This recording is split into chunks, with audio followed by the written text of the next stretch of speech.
Damn, Mastah bro. D-Baters. We get different. Mark, Nick, and Cody. Let's go. John in the corner, all gas. Mark got a stat and a laugh. Nick break it down real clean. Cody come through with the heat. Hot takes on the table. Every week we label the champ. Crowd lean in when it gets wild. Hands up, you know we amp. Talk that talk. Bring that flame. Four big voices. Say the name. Mastah D-Baters. We get different. Mastah D-Baters. We stay lit. John, Mark, Nick, Cody. Run that room. Join the debate. Feel that boom. Mastah D-Baters. All right. Good evening. Good evening. Good evening. It's Tuesday. You know what that means. It's time for the number one debate show in the land. Welcome to episode 6 of Mastah D-Baters. That's Mark. Here. Big Freeze will be here in a minute. And obviously, you know, we got Cody in the building, and he's ready for this debate. 2 horns up right now. And we got a special guest joining us. You know, stranger to the Sports For You family. Obviously, this is making his Mastah Debaters debut. 1/3, 1/4 of the best of the Undisputed GOAT Sports Podcast. Shout out to our boys Champ, Short Sports PSP. Here we go. The shit talkery has begun. Here we go. Here we go. And we are welcoming our brother BRF Sports, aka Big Drill. Yo. What the business, man? It's always a pleasure to get on here, man. How y'all brothers doing, man? It's man. I love jumping on any show y'all got going on. So What up, Drill? when you brought up the idea of me hopping on for this episode, I'm like, yeah, hey, I gotta be there, man. Oh, hey, I'm loving it. Always a pleasure. Always, man. Girl, what up, man? Nice picture back there. You heard? Oh, here we go. Yeah, man. I gotta shout out my homie PSP for finally hooking me up with some of this memorabilia on the wall back here, man. I'm definitely Well, I had to update a little bit back here. So I'm gonna tell you, I'm gonna be real. He ain't talking about the Falcons. We already know what he's talking about. I'm talking about 3 damn Georgia fans right now. So you heard?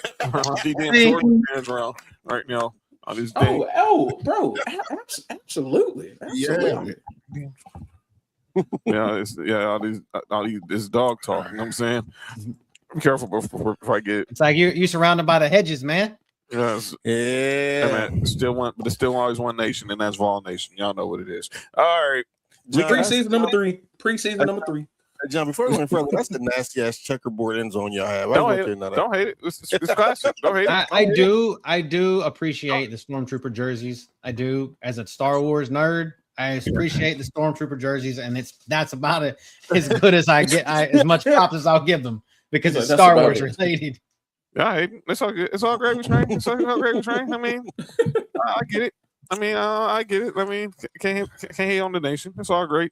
It's all gravy train. But we got a lot to talk about. Obviously, we continue our 2-a-days. We're gonna talk some AFC, NFC South today. But we're gonna get to a couple of things before we get into there. We're gonna recap what's going on in the first week of the preseason. But let's start with the NBA. This story I thought was gonna go away. I'm glad Cody's here. Glad Drell's here. We got some outside voices to talk about this story that I'm shocked. Well, first one, let's get this one out the way first. The latest on Kawhi Leonard. So this story, this being reported from Don Van Natta, Ramona Shelburne, Baxter Holmes, that according to the reports that the NBA has found no evidence showing Steve Ballmer funneled money through the sponsors to pay Kawhi Leonard to circumvent the salary cap. However, they said the NBA is investigating to see that the Clippers violate any leadership rules as in introducing Kawhi to aspiration or whatever. That's that. NBA spokesperson Mike Bass responded saying ESPN's article regarding the Clippers investigation, for which the NBA declined to cooperate, contains numerous and significant inaccuracies. The results in this matter will be made clear once the investigation is concluded. So once again, we hear a whole bunch of nothing. That's all that is. Nothing new, nothing changed. Everything is still the same. But it ain't the same in Lakerland. So Friday, I haven't got to talk to you about this, dude. I've been wanting to talk about this so much. So I talked about it Friday. Obviously, if you haven't heard the news, if you still forgot the story, and obviously that is that the Los Angeles Lakers obviously sold again. If you missed the news last week, they were sold to right there to Josh Kushner and Bob Iger for $12.5 billion. Small chump change, yeah. So now, and I was talking to this with Mark on Friday. Everybody's ready to jump ship off the Lakers because they obviously know. For those who know, Josh Kushner is the brother of Jared Kushner, who's the son-in-law of the current president of the United States of America. So hold up, JoJo. But yeah, everyone believes now that since this dude is related to the president in some way, that this Y'all means gonna change your name to the Los Angeles 45-47s? pretty much. Come on now, get We're the out of MAGA, here. we're the MAGA Lakers now. We're the MAGA Lakers. Mm-hmm. We're the MAGA Lakers. We're gonna make LA great again. We're the MAGA Lakers now. Man, I'm like this, dude. First of all, like I said, and y'all know if y'all believe y'all won't, but Josh Kushner is a Democrat. He has no relationship with the president. He don't believe in his policies. He didn't vote for him in any of the 3 elections he was in. His wife is the same way. We all know who Bob Iger is. Was the CEO of Disney, married to Willow Bay, who's now the dean of broadcast of journalism at USC. You know, y'all know her from Inside the NBA, from Inside Stuff fame. But this story just kept it's now taking another turn. The Buss family. So it broke yesterday that the Buss family have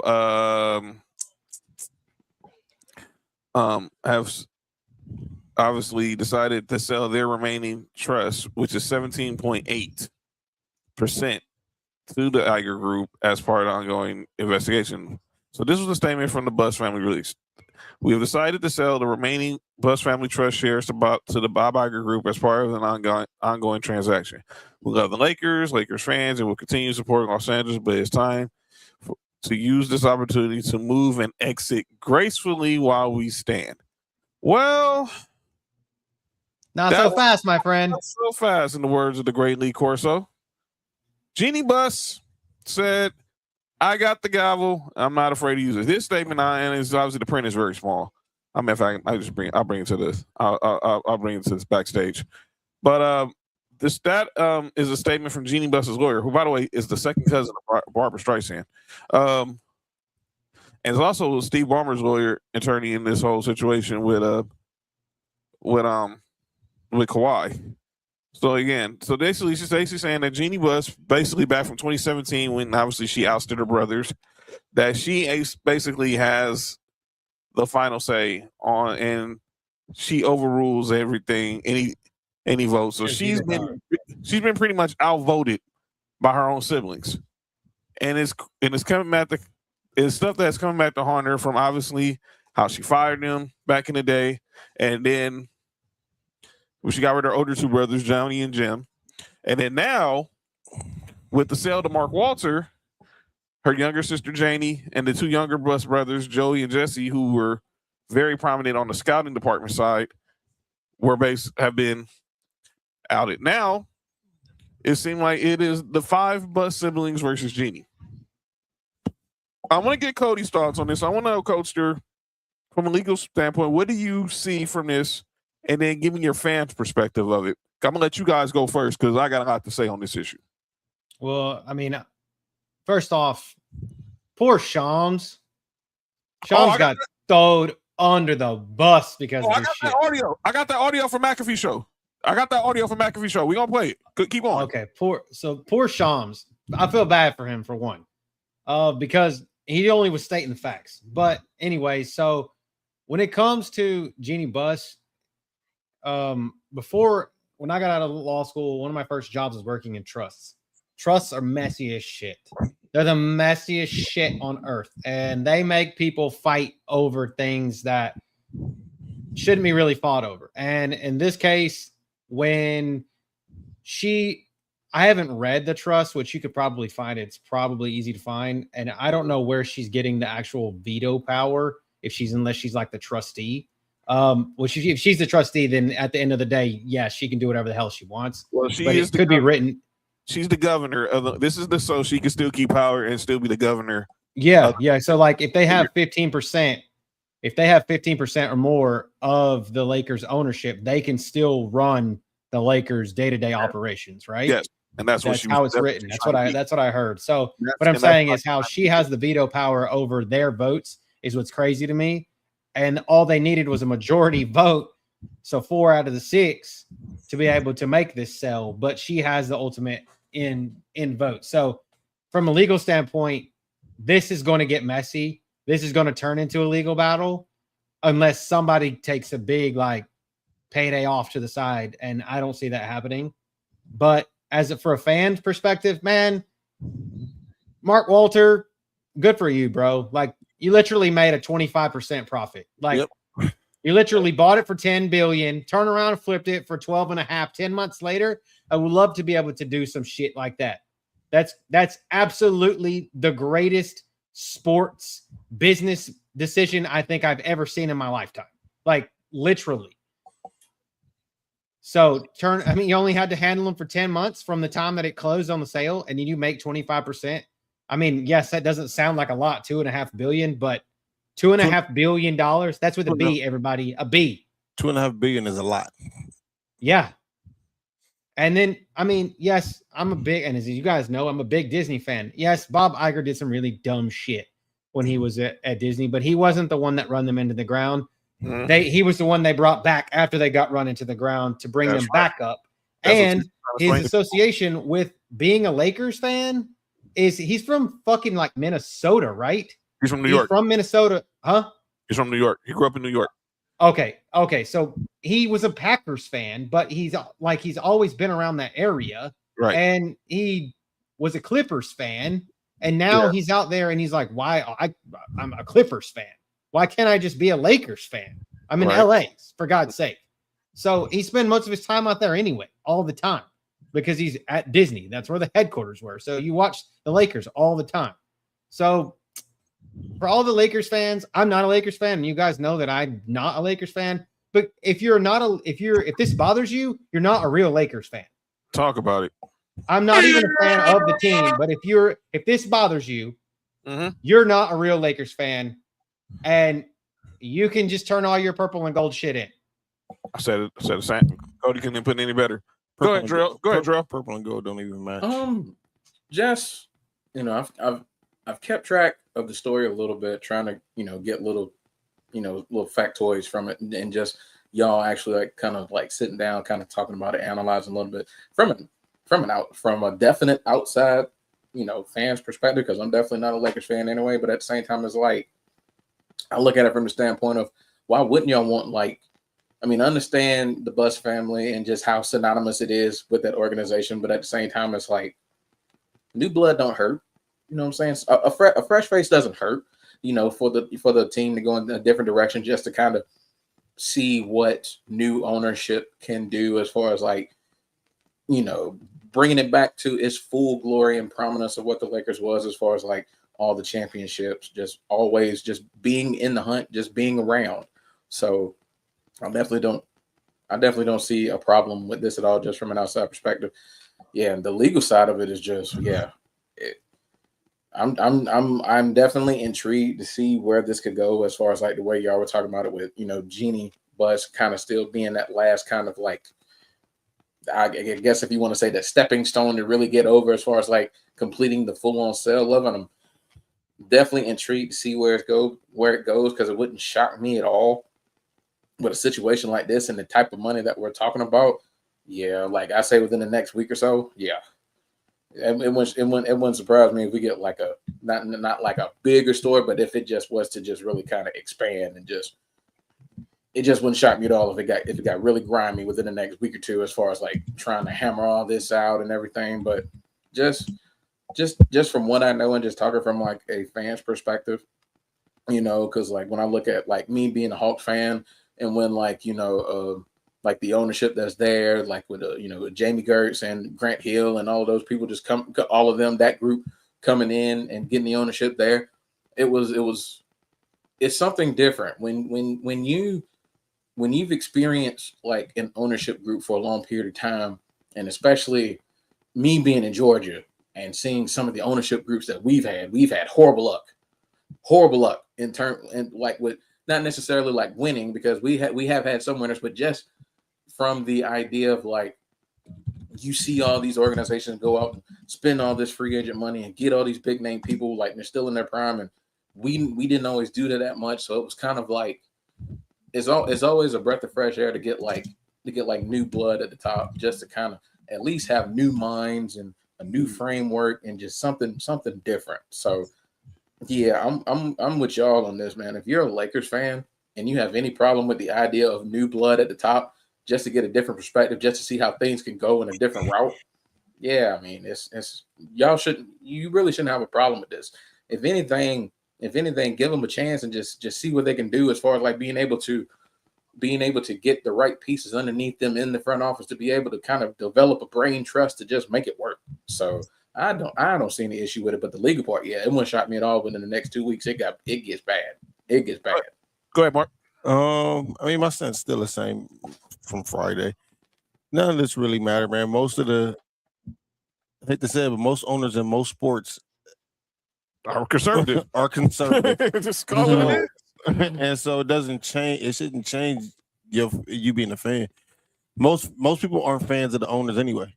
Right. You know what I'm saying? I know sometimes you don't want to support certain things, but I don't think that's the case in this. And the Lakers brand is bigger than what their owners is anyway.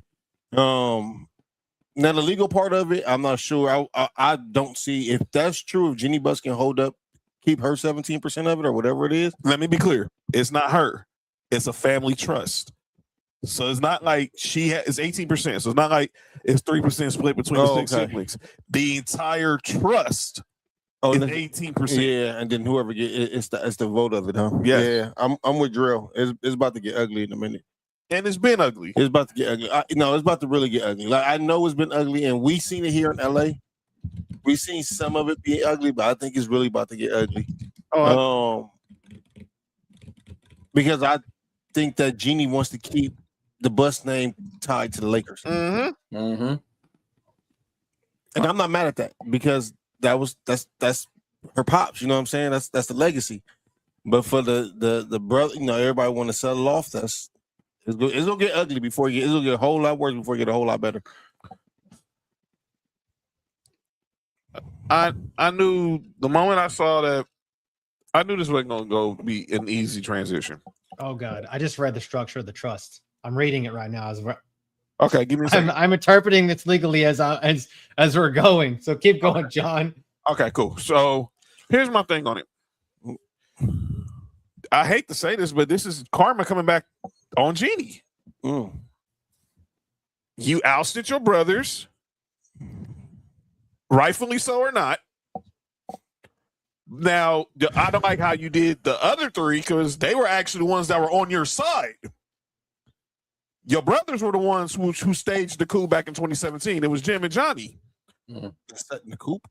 Basically tried to stage the coup. Stage the coup so they can take over ownership of the Lakers in 2017, when she hired Magic, hired Rob Pelinka, fired Jim, fired Mitch, and fired Johnny. Jesse Buss, who was one of the lead scouts, who's head of scouting for the Lakers. Joey Buss was running the South Bay Lakers. And then obviously Janie Buss, her younger sister, was over the Lakers Foundation. They were the ones who sided with you because you're the oldest. You're the second oldest. You're the one that's been there since you were 19 years old. Fuck Magic. And then Fuck Magic. Relax. And then fuck Magic. Yeah, you good? Huh? You good? Nobody can hear you, right? You're not can hear you, right? I can hear you, right? Stay positive, kids. Here we go. All right. Back to the show. Back to what I was saying. And then Cody's gonna break down this trust. Now you basically when you decided to sell this share to Mark Walter. All right, Mark Walter was like, okay, we'll let you still roll in control, but now you lost really that control, because whatever Mark Walter wanted to do, you have no power on that. So that's when, obviously, we all know what's going on with Mark Walter. There's some stuff going on with Mark Walter that's out there. And They said it happened in 3 days. I believe it's longer than that. Probably give him about a week or two. It was probably like a week or two. They was probably talking to Bob Iger and Josh Kushner. And then it all came together real quick over the past weekend, over the weekend before last, and then boom. Now, it still has to get approved by the NBA, so it's just verbal. But this is Jeannie trying to, like Mark said, she's trying to hold on to her dad's legacy. Because after this, what is Jeannie Buss without the Lakers? Phil's wife. Oh, no. She's married to Jay Moore now. Jay Bob Moore's Sugar, wife. a.k.a. Bob Sugar. From Jerry Maguire. Go ahead. Sam, what up with it? What up, Sam? And like Drell was saying, I said it Friday, Drell. All y'all Laker fans upset over this ownership, saying, "Oh, now I'm gonna stop being a fan because of what is being assumed and what we don't know." Chill out. We don't care about ownership. Everybody wants to be on Team Jeannie all of a sudden. Y'all were running her through the dirt when we was flat out garbage. What up, Sam? Cody, so in Cliff Notes, so we can get out this topic. What's the trust? What do you Basically what happens is how the trust is set up is, like I said, there was trustees. So basically when Dr. Buss died, he left the 66% controlling assets of the Lakers at the time to his 6 children, right? Uh-huh. Okay, which is like 11% per kid. And so, but they left only 3 co-trustees who were in charge of the trust. So basically, the Jeannie, Janie, and Joey are the 3 co-trustees of the trust, which those are the decision makers of what's going on. But specifically structured in the trust, there's language that says that Jeannie is the governor and sole decision maker. So what's happening is, the fact of the matter is, the co-trustees, which are the other 2, Janie and Joey, are supposed to have equal power to make decisions just like her. But there's this phantom kind of language written in there that made Jeannie, Dr. Buss, kind of, in a way, the controlling owner of the Lakers. So she thinks, because that language said, my daddy said, I get to be my daddy.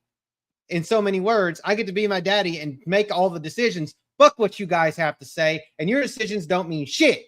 So that's really what it is in so many words. And the other 4 of them, or other 5 of them, are going to say, okay, we have 2 of the other sole decision makers in our squad over here, and then the 3 other children that had a controlling stake. We can go take your ass to court and have a judge decide whether our 5 votes against your 1 controlling vote is which one is going to succeed. Yeah. I think so far, from the way I'm looking at this, she's going to crash and burn bad, because the whole coup thing, what John was talking about, where they tried to remove her before and she sued them and won. This isn't a coup. This shit is like a legitimate sale with the controlling vote of a majority of the siblings, 5-1. And they're going to be like, any judge is going to be like, no, unless this guy's a super Lakers fan and loves the Buss family. That's literally the only thing I think saving her, which I could totally be wrong. But at the end of the day, man, she's out of there. In my personal opinion, I think she's out. I think they're done. I think the Buss family, the Buss for the Buss family is officially leaving Staples Center and is out of there. Me and Mark said that on Friday. Me and Mark said that on Friday. Boy, there's still a line from my homie Champ, boy. It's about to get uglier than the masterpiece sneakers. It's going to be. And I think they already hate one another. And this mudslinging is going to not get any better. It's going to get worse. Oh, it's definitely going to get worse. I said it then, and I stand by it. This is not going to end well, and Jeannie's not going to get her way this time. Money will bring out the worst in your family. Of course, it always does, Cody. Of course, yes. It always does. And real quick before we move on, just to add a little something to it, like, and y'all were talking about it, like, regardless of, like, I guess when she ousted them, regardless of how justified she was in the move or not, they're not going to think about how justified you were in the move. They're looking at it like you screwed us over, so now we finna do something about it. Yeah. So, whoo, boy. It's about to get. It's about to get real ugly. Listen, I done seen families fall apart for way less. Oh yeah, for, yeah. for $500, and we talking about millions and billions. It's about to get ugly. It's about to. I mean, this value world they just changing sold. money. Just thinking, they sold for $12.5 billion. The portion of it is $12.5 billion that they just sold for. So there's still a 17%, right? John, is what they still own. 17.8, but 18. 18%. Okay, so you still say, what's another one? I mean, that's another like close to $3 billion or $2 billion. They were saying that they're going to take off of this. They were saying that all the siblings to get $500 million each. Yep. And like you don't think her other 5 siblings, that's $250 million. I mean $2.5 billion.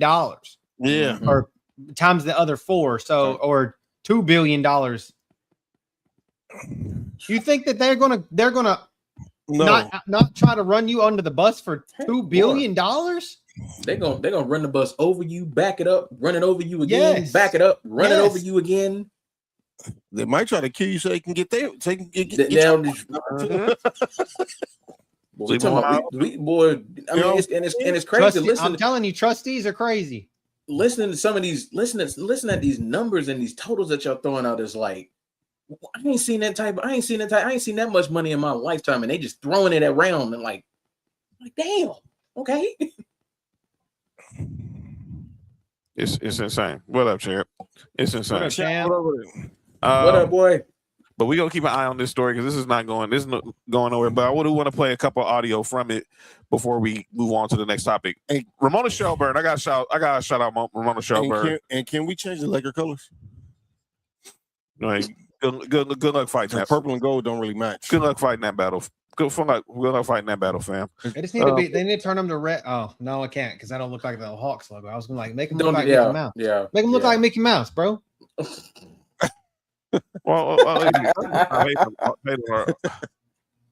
Listen, I just said purple and gold don't match. So here, the Laker brand is so big, it just makes it seem like it match. So I want to play this. This was Ramona Shelburne. She's been covering the story since she broke the story. And obviously, she's been having to update it by the minute. This was this morning on Get Up.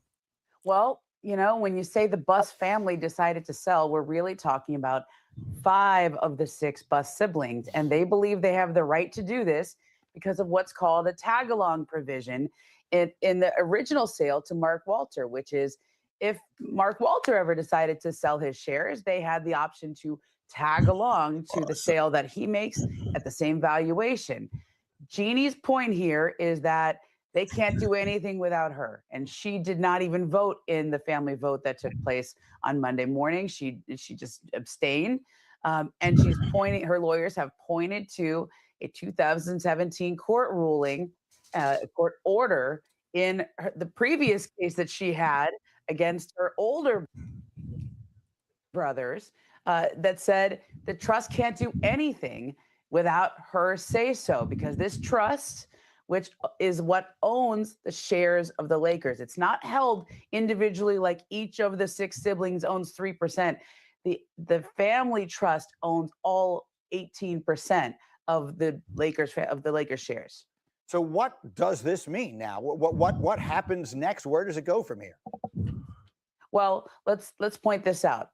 Jeannie's lawyer sent a letter to the other 5 siblings' lawyers. Nothing has been filed in court yet. He's just reminding them, this is the court order. You can't do what you think you've done, okay? But I've covered a lot of these things before.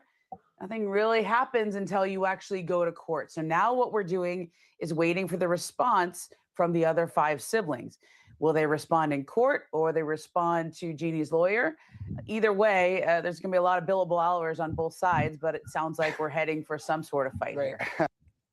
Right. And then I need to play this. I write these for a living, guys. Hey, Cody writes these for a living. I write these for a living. So I'm reading this shit again. Like I'm over here laughing at this because this is what I do every day, every freaking day. And then obviously, this came up today on Pat McAfee show, and Shams Brought to had you by legal debaters. they called Shams a liar. Shams was like, "No, up 1 minute." Wait, Pat McAfee called him a liar while he was No. on the show? No. Jeannie's lawyer. Oh, okay. So this was Shams standing behind his reporting on the Pat McAfee show. And I do have to say that letter included my name in it, and which I found interesting. And I just have to make it very clear. Like, I fully stand by my reporting. What I reported was that there was a majority vote, at least 4 of 6 necessary to be able to close a transfer as far as the tag-along provision. And I had a statement from the Bus Family Trust. The first line of the statement from the lawyer said that I, quote, reported the 6 Bus siblings voted to sell. That key sentence right there is inaccurate. And so I fully stand by my reporting. I've handled every story with care, including stories with the Lakers as that statement continues. And I do have to say that letter included my. So that was that. So watch you told the attorneys, watch you call a liar. Why do they always get at Shams, man? Shams be on top of this stuff, man. Why do they always be getting on him? Because he's successful. That's it. Usually, He's not Waz. Because he's not Waz. That's why. Yeah. He's not white. He's not white. That's why. I'm just gonna be honest with you. I'm gonna throw that card out there. He's not white. No, he's not. He's not Waz. That's why. It is what it is. I'll throw that card out there as the white guy in this thing. So over the weekend, we had the Basketball Hall of Fame enshrinement ceremony. We had a loaded class this year. This is the class that went into the Naismith Basketball Hall of Fame. One person I can see that shouldn't be in there. Headline by Candace Parker, Shamika Holdsquall, Mark Stoudemire. His hairline for sure shouldn't be there. He shouldn't be there. Mike D'Antoni, Mark Few, Glenn Doc Rivers, and the 1996 women's national team. It's one person that stands out that shouldn't be in there. So I want to play some of the sound from the speech. I didn't watch the ceremony, but I saw some of the. You talking about Doc or you talking about D'Antoni? I'm talking about Glenn. I don't call him Doc. Doc is too much of a special name. I'm gonna call him Glenn. Mama name Glenn. We gonna call him Glenn. So might as well let's start with good old Glenny boy. That's what he's actually got. I got basketball cards of him, and it actually does say Doc. Though it was crazy. Yeah, he's got his nickname because he looked up to Dr. J. But mama named Glenn, we gonna call him Glenn. That was a dope part about cards back in the day is they actually would put the nickname on there. So Yes. I'm not gonna be. I could be an easily just petty hater and just be like, I don't want to bring up this team again. But since this is probably the last time, hopefully they ever hear their mouths ever again. It's like the 72 Dolphins. I hope this is it. And obviously, I'm gonna play the Doc Rivers, or Glenn Rivers, whatever you want to call him. I don't want to call him at all. He talked about obviously his time as obviously the head coach of those damn Boston Celtics.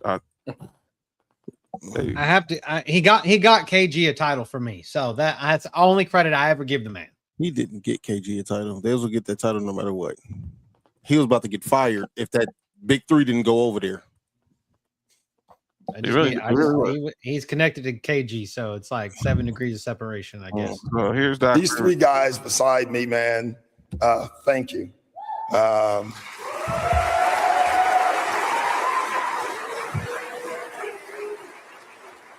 What made them great for me is you allowed me to coach you.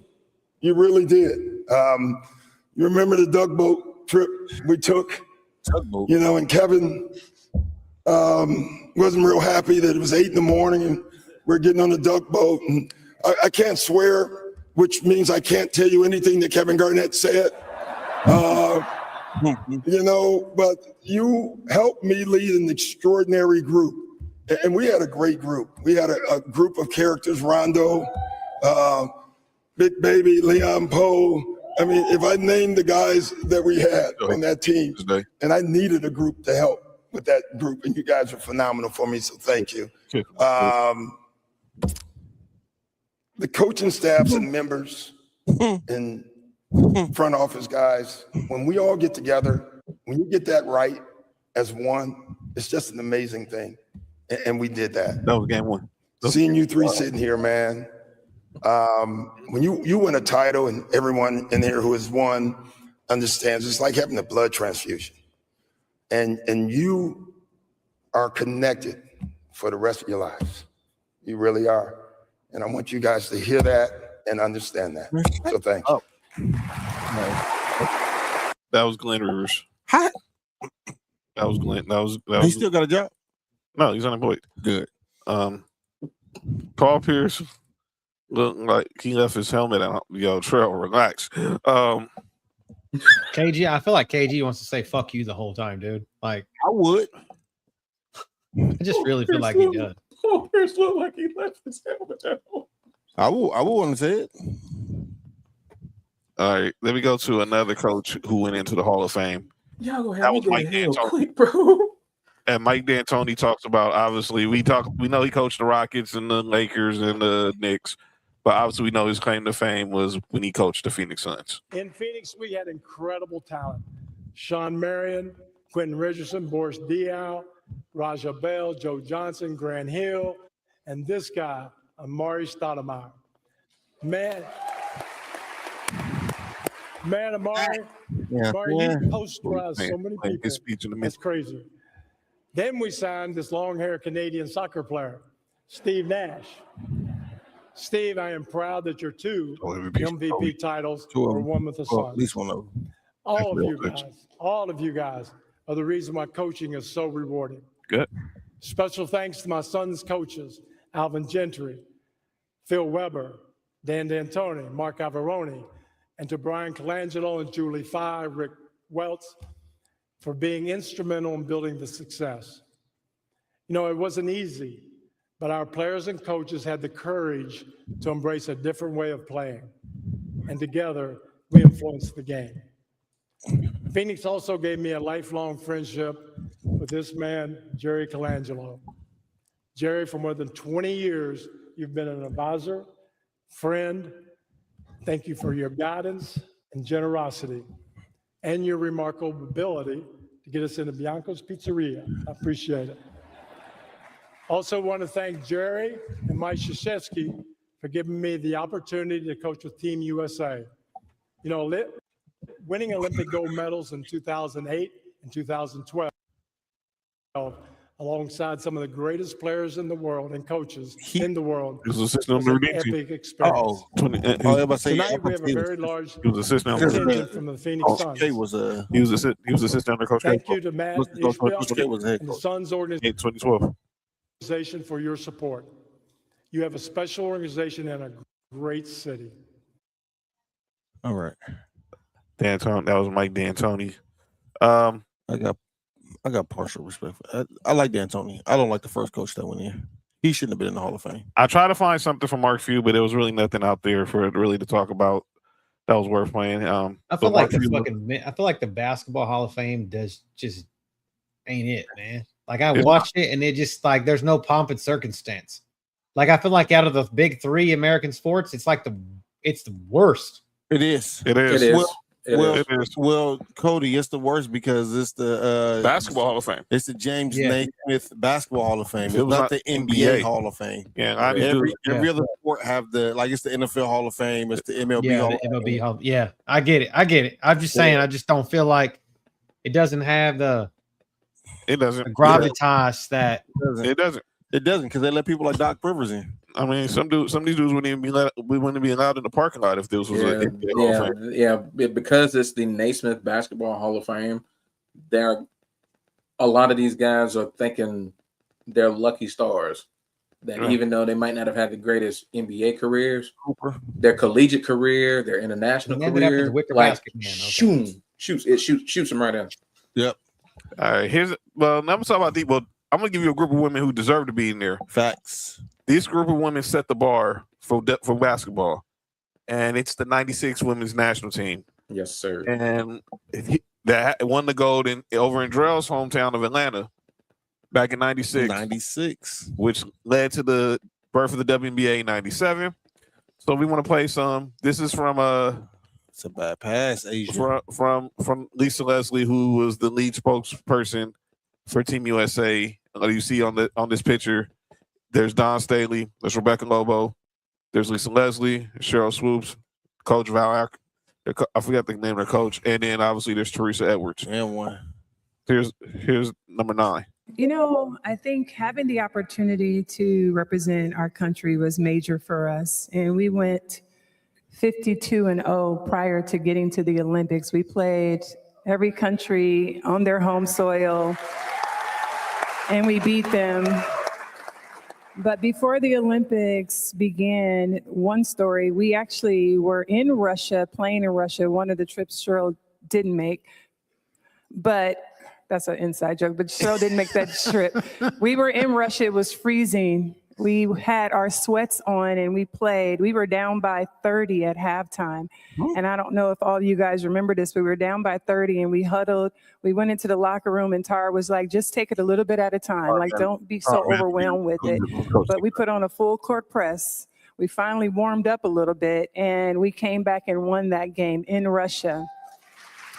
And I think moments in the trenches when you're down with your teammates and you look at each other and you decide you're not going to lose, that game always stuck in my head, in my heart, because I knew with these women, we were not going to be denied playing in front of the USA with 35,000 fans. USA. We wanted to hear our national anthem when that game ended, and we were never, ever going to lose that game. So I remember those moments that built us for that moment. And we're just thankful that we had the opportunity, that we had the platform to represent our country. It's the highest honor, I believe, of our careers. And we're just so thankful that the WNBA, the late, great David Stern, Adam Silver took hold and understood that we had an opportunity for women's professional basketball to thrive here in our country. And we're so proud of where we are today. Without these women, there's no WNBA. Lisa Leslie. Yeah. Y'all remember that. To my fine gentlemen, I had to do a little research, and I wanted to pull up some stats for y'all about the '96 U.S. Women's Olympic team, because I wanted to talk to the world out there and just remind them of how dominant they were through that entire stretch. And it goes a little something like this: that, like she mentioned, the pre-Olympic tour record, 52-0. That's insane. Crazy. And then they go through the Olympics, obviously undefeated. So that's 60-0, 10 months between pre-Olympics and Olympics. 60-0. Average margin of victory, 29 points a game. God damn. They averaged 102.4 points per game, gave up 73.8 points per game on 57.2% shooting from the field. They are in the discussion as one of the greatest teams, men or women, ever assembled. Ever assembled. Just insane how good they were. Insane. That's insane. All right. Let's get to another of the inductees. We got, and obviously, this was, like I said, this was a dope class that went in. And let me go to one, and that was Amari Stoudemire. 2 clips I got from Stat. He talks about his 8 seasons. I'm gonna play this one. This was when it's talking about his 8 years in Phoenix. When I got to the NBA, I started learning the game. When you're a high school player, you're 6'10", you're athletic. Coach like, yeah, go out there and play. You got it, and you just go out there and do what you know how to do. But when I got to the NBA, I started learning the game. All the players that was there before me, my veteran guys, Penny Hardaway, Tom Gugliotta, Stephon Marbury, these guys that were there my first year, I would ask these guys questions. And I'm the type of player that's going to ask executives questions also. I'm speaking to Eddie Johnson, who was a color commentator. I'm talking to the team security, Kevin Tucker. I'm hanging out with Scott Williams, these older veteran guys that would teach me how to be a professional and how to really live and form myself into a basketball player, but also into a professional. I happened to play 8 years in Phoenix, became a 5-time All-Star, and I faced some adversity once again. I averaged 37 points in the Western Conference Finals. My career is like taking off big time. And that knee The injury. following summer, I come back in training camp. We're trying to win a championship. Me, Steve, Sean, the guys, we're trying to win a championship. I go into training camp, and I get the news that I got to have a microfracture surgery. I had no idea what that even meant. At that time, microfracture surgery is like, it's called retirement. And so it was very difficult for me to deal with that because I was on a trajectory to be on, on the path to be with the greats. And I had to sit out a full year, and it was excruciating pain to recover from that. And I'm hearing all the news, Stoudemire, he may not be the same, it's over for him, and this and that. So once again, perseverance stepped in. I followed the training staff. Most of the medical and training staff is here tonight. I followed their leadership. I trained perfectly. I did everything I could do to get back to 100%. I came back, first team All-NBA, played all 82 games, and we took off from there. That was the Steve Duncan too. Yeah, that was the Steve Duncan. He averaged 37. After having such a brilliant time and a great moment in history in Phoenix, playing under Coach Mike D'Antoni with the 7 seconds or less offense, we had so much fun. We changed the game. The game was so easy for us. We happened to adapt to the strategy of Mike D'Antoni. We started playing positionless basketball, and we just went off, and we went off to the races. Stat was the dude, man. Stat was that dude, man. That was that dude. I loved Maury Stoudemire. Like I said, I'm a Rockets fan, and I had a poster of that dude. I'm like posterizing somebody else on my wall, right next to Yao Ming and T-Mac. So I was like, my friends would come over and be like, "The fuck you got a Maury Stoudemire?" I'm like, "Shut the fuck up! Shut up! Shut up! Don't disrespect him! Shut up!" All right, let's go to Candace Parker. Candace Parker. Well, first of all, I need to play this part. Hey, Mark, you gotta hear this part, dog. If I played Candace Parker's real speech, she made a reference that I think everyone was expecting, wondering was she going to reference, and she only did it the way she could. Eating pussy. No. You can say it hints at that. Oh, licking box. Quarter 4 changed teams, both literally and figuratively. Yeah.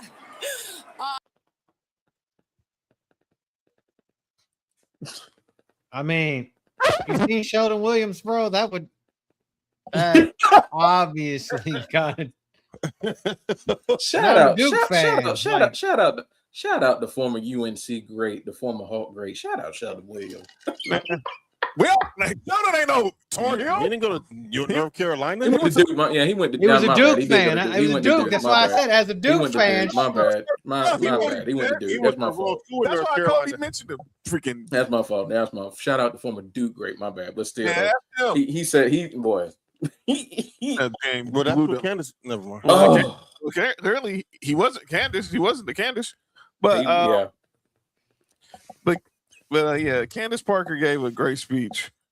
And I'm gonna play it. I'm gonna play that. I had to play that.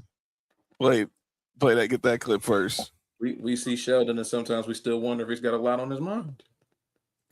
No, he still think about what could have been. So here's Candace Parker talking about obviously how she fell in love with the game of basketball at the age of 13. It felt weird to walk onto the stage without the very reason why I'm here today. My muse. We did a lot together. We dunked on UConn at UConn. Oh, yeah. We gonna talk our stuff. Hey. We shimmied over our right shoulder and hit that sick fadeaway off the glass so many times. We had our own signature shoe. We were the first woman to grace the cover of NBA 2K. We traveled from Milan to Tokyo. We assisted. We were positionless. We won at every level for every team we played for. And now we stand on the podium as first ballot Hall of Famers. There will be others that follow, but my wish is may you grow it, may you love it, may you enjoy it, and may you leave it better. Whether the beginning at 13 or now at 40, it was never about anything else. We were meant to be a love story that began 27 years ago. Thank you.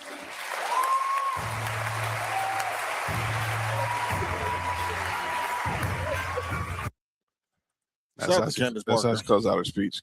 But before Candace Parker, there was this one lady. I do want to ask. Go ahead. Where got Candace Parker as far as GOAT women who played in the WNBA? She's in my top five. She's in my top five. Because I'm for sure. I think I'm not gonna just say GOAT of all time. No, she's not. NBA WNBA players. Well, one of the GOAT was one of her presenters. That's what we just didn't mention. We mentioned her. She was sitting there as one of her presenters. That was Shirley Miller. But before Candace, that's for sure the GOAT of women's basketball. Oh yeah. And by the way, she had a dope line where she said she came in with She a didn't GOAT. play the WNBA, right? No. No, Cheryl didn't play. She didn't play in the W. She didn't play in the She WNBA. coached. Yeah, she was just might have been the greatest woman who ever touched. Oh the no, basket. I know, but like greatest women's basketball player of all time is Yeah. Cheryl Miller for sure. But I was just saying, I thought we were talking about specifically of WNBA. Yeah, no, she had already stopped playing by the time the WNBA started. Yeah. So I would have. Asia Wilson's already my goal. Asia Wilson's already my goal. This is what Candace Parker had to say. We have a shout out to Asia Wilson during her speech, and it was also a shout out to the woman she came into the league with as a mentor, and that's Lisa Leslie.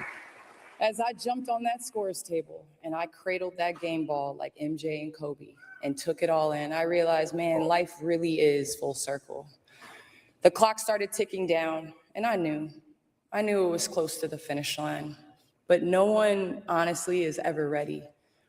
Full circle. I came in as a rookie with Lisa Leslie and her greatness, unknowing how time has wings. And I got to pass the torch to a GOAT in Asia Wilson on my way out. All right, my next one is for. Oh my God! Well, y'all never saw Shamika Holdsquall. Hey, listen, this might be my favorite woman of all time. Y'all never saw. When she was at Tennessee, she was cold. And her speech, she was cold. She was at Tennessee. Again, shout out to Pat Summitt, man. Rest in peace, man. Fuck Gina O'Reilly. So I'm team Pat Summitt over here, yeah. So here's what Shamika Holds. Let me give y'all Shamika Holdsquall's speech talking about growing up in those Queens projects, and obviously where they would say girls couldn't play basketball. Before all of this, there was Astoria houses in Queens, New York. Astoria. Right. I want to thank the young men from Astoria houses and the Boys and Girls Club on 21st Street, because without them, I might not be standing here today. When I was growing up, girls were not allowed to play at the club. They told us arts and crafts were for us. But those young men saw something in me, advocated for me, and made sure I had a place on that court. I will never forget Ron Artest, now known as Meta World Peace, telling everyone, anyone tries to hurt, I'm knocking you out. But that was protection, that was respect, and that was belief. But before the world knew my name, they made sure I belonged. From that point on, my basketball journey always felt anointed. I was surrounded by greatness, by people who protected me and believed in me. I remember watching Speedy Claxton play at Elmcore, the rhythm, the confidence, the energy. That was New York basketball. Then in high school, I found myself on the court with Lamar Odom. Watching Lamar, I quickly realized that I needed to elevate my game. I had to make my inside-out crossover a little smoother. Being around greatness at a young age demanded greatness from me. I've never heard that before. I've never heard it before. Why? Like, I've been following this woman since I was a kid. I never heard her the New York come out. I've never heard the New York accent until just now. That's Queens. Queens crossover. Queens in the building. Yeah. Queens was in the building just now. Yeah, I heard it. Queens get the money. So shout out. I thought for the longest time in terms of women's college basketball, I thought for the longest time no one was ever going to pass her in terms of just how good she was. Yeah, how good But then once Pat Summitt left Tennessee, and then Gino Auriemma practically got the free ride to basically dominate women's college basketball, he just produced all these freaking beasts. Well, yeah, we can. That's another debate for another day. But I feel like Maya Moore might be the best player that came out of UConn. I think she is too. Speaking about another walking bucket, Elena Deladon. Oh, she's a hooper. The first woman to go 50, 40, 90 in the WNBA. She's in my top 5 WNBA players of all time. I stand by it.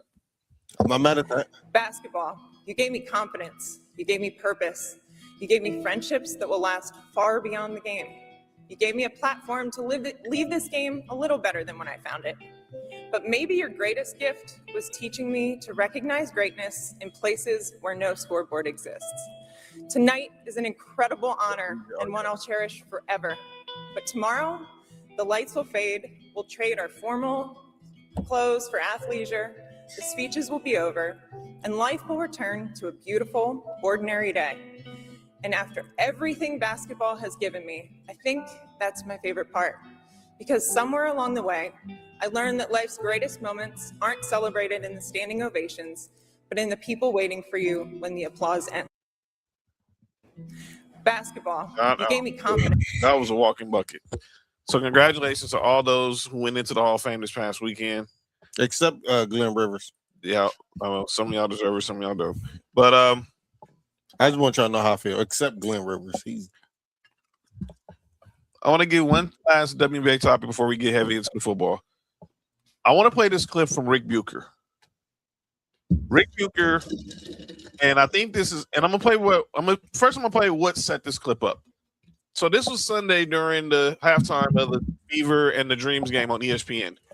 And I want to play y'all how Monica McNutt, Andrea Carter, and Chinelle Gumike are discussing Angel Reese's first half performance. McNutt. But it's actually Indiana that has 7 points off of the turnovers that Atlanta has created until we saw Angel Reese, shout out to our teammate. Angel Reese, in particular, her energy shifted. I thought when she got some of those easy baskets to go in the paint that, quite frankly, she had struggled with to open the ball game, that's when you saw this defense begin to pick up its energy, this Dream Squad to begin to play with a little bit more confidence. Yeah, athletes know it's not how you start, it's how you finish. And that energy is contagious because if you look at Angel Reese, she already has 7 and 9. She's already getting close to a double-double. But then also, if you think about, on the other side here, you're seeing the Indiana Fever, they're just being a little bit methodical as well, because I like these good to great plays. You see Caitlin orchestrating. It's like both sides are leaning into their strengths on this one. Let's go back to Angel really quickly, though, because she was part of the catalyst that you saw to be able to change things around. And she said to Holly, I just feel like I needed to take a deep breath and maybe stop overthinking some of these. Oh, I've been there. I've been there. Like sometimes the basket is too open. Right. She's used to getting double teamed. She's used to triple teams, and she's used to contact. And so sometimes when you see her, like, wait, what's coming? You want to look over your shoulder.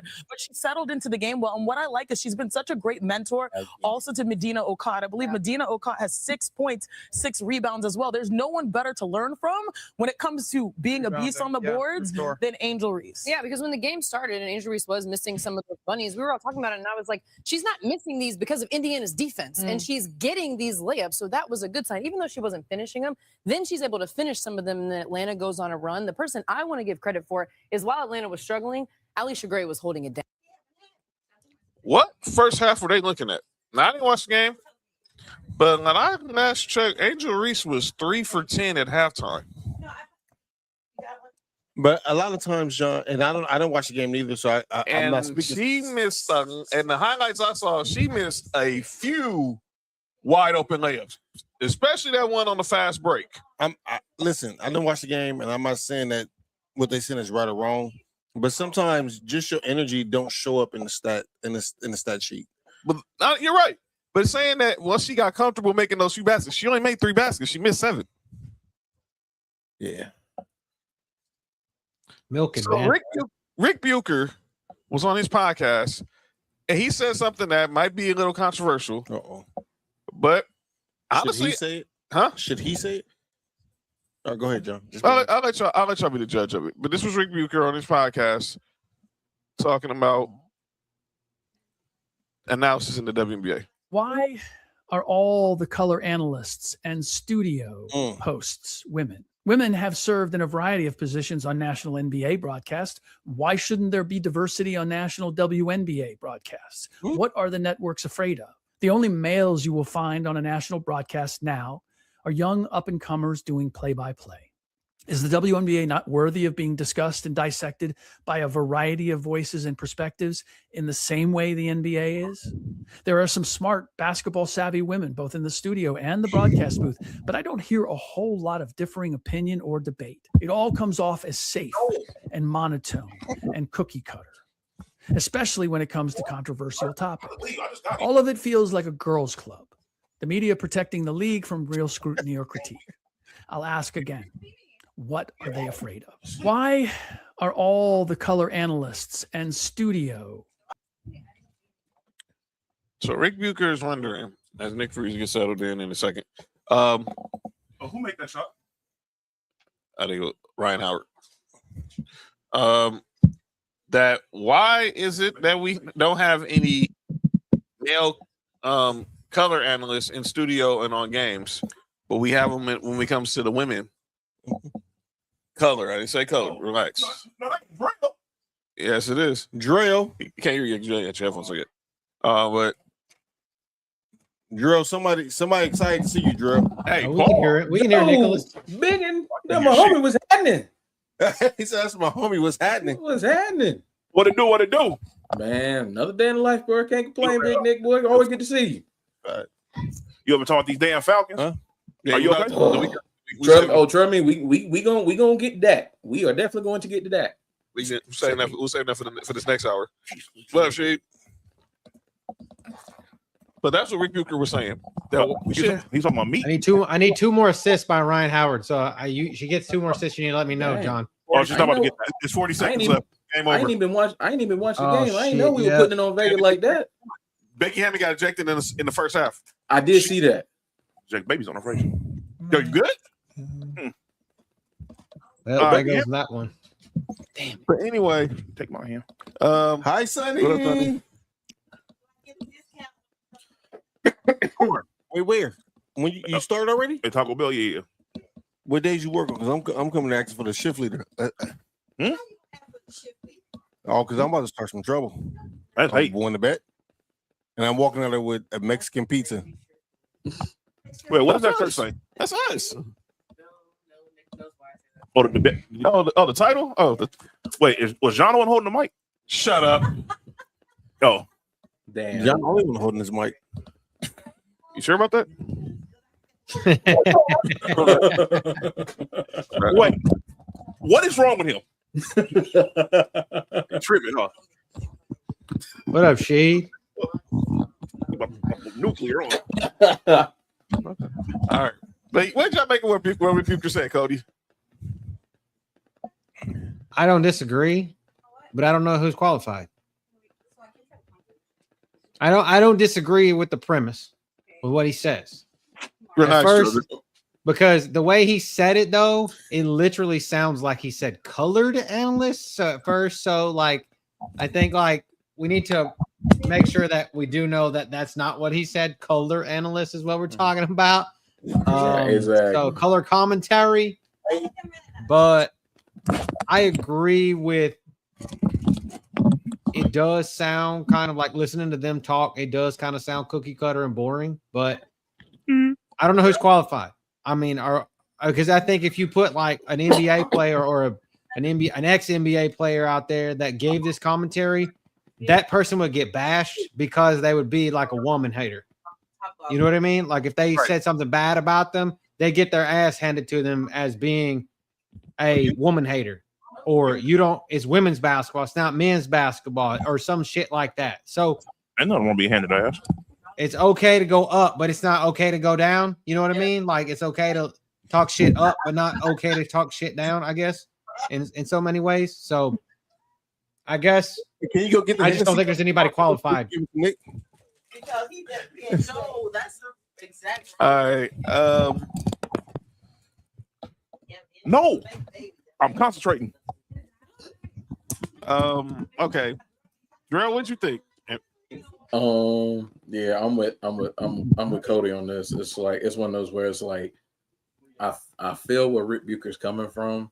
I definitely do because when you look at sports like in general, you have women in all facets of sports, whether it's football, baseball, men's basketball, like you have them everywhere.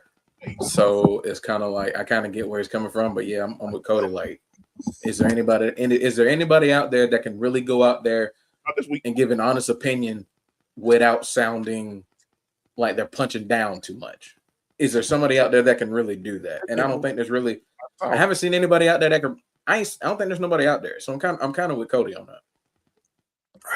Tag me in, coach. Go ahead. Oh no, I was talking to Nick. Yo, you good?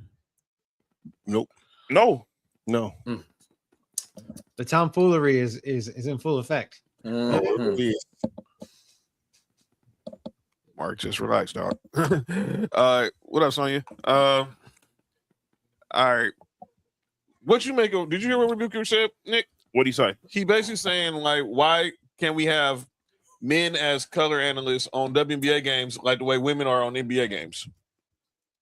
Because men can't say nothing negative about women. Yeah. But we only see the men, the good men who are up and comers like Noah Eagle, Ryan Rucco, who do play by play. I think it's kind of like what Mark said, because look, you gotta think about it like this: if you start going too crazy with the analyzing the game and all that is going on, and not like that, it's so scandalous what's going on with the WNBA right now, because the league is at its best right now as far as like talent, media attention and everything like that, but there's a certain group of people, every time they get involved in something, they shift it to something so negative. But, it comes with the territory. You feel what I'm saying? The NBA had to deal with it throughout the time when Bird and Magic was there. You feel what I'm saying? That certain group, when they show up, they're biased towards whatever they like, and there's nothing you can do to change their mind, and they're going to keep pressing this particular narrative. And, you feel what I'm saying? Yeah. So, and it falls right into the same thing. It's like having the male color analyst. If you say too much, it's going to be like, oh, you're bashing them and stuff like that. That's what Drill and I just said. Like punch. Like I said, you can Yeah, talk yeah. shit upwards. You can punch it talk, up, but you you can can't look up punch- and talk shit, but you Yep. can't Punch look down. down and talk shit. No, damn if you do, damn if you don't. So Yes, catch 22 at its best. And It really is. And there's certain people you can't talk negative about at all. Because if you talk bad about Jordan, you're getting kicked off the air. I mean, if you get talked bad about certain players, you're getting kicked off the air. Yep, for sure.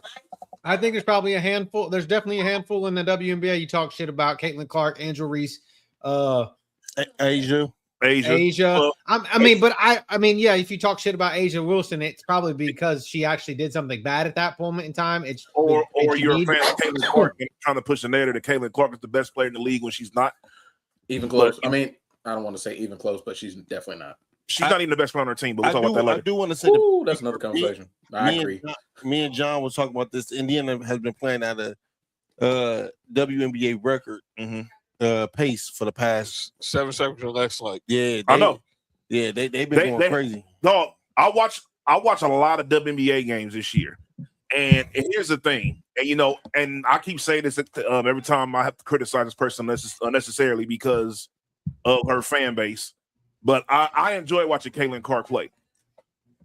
The last game when Angel Reese, I don't know what the hell she was thinking when she missed that layup, like she always does. Yeah, Lord, please work on that off season. What? The mic and drill, please. Yes. The mic and drill. She been working on the mic and drill. No, she hasn't. That's what she No, told me. she hasn't. No, she has not. That's what I mean about. No. She's not working on nothing. But But it's not just her. It's a league-wide thing about missing layups. I was just watching. Yeah. We was watching game of that. I seen like 3 missed layups. You want to know? You want to know why? And this is no for real. This is one of the few things I know about the technical part of basketball. You notice when they go for layups, they don't go wide. They just go up. You feel what I'm saying? They don't go wide for their. It sounds crazy, I know, but they don't go wide for their layups. They just go straight up. And there's a lot of time. Mark, chill out. That is insane. This dude is insane. But you feel what I'm saying? So it's like they need. It's something in that little thing like that can change the whole trajectory of everything that they do. Excuse me. All right. Yeah. So it's like, for sure, that's exactly what it is. But yeah, I can't believe that the WNBA is at this point, and I love it. and I hate it at the same time because there's so much negativity that comes with it. But that's the nature of the beast. You feel what I'm saying? You can't have the good without the bad. Exactly. Hey, look, all pub is good pub, good or bad at this point, especially at the point they are in their existence. Is everybody all right? Actually, this dude, he the one with the problem.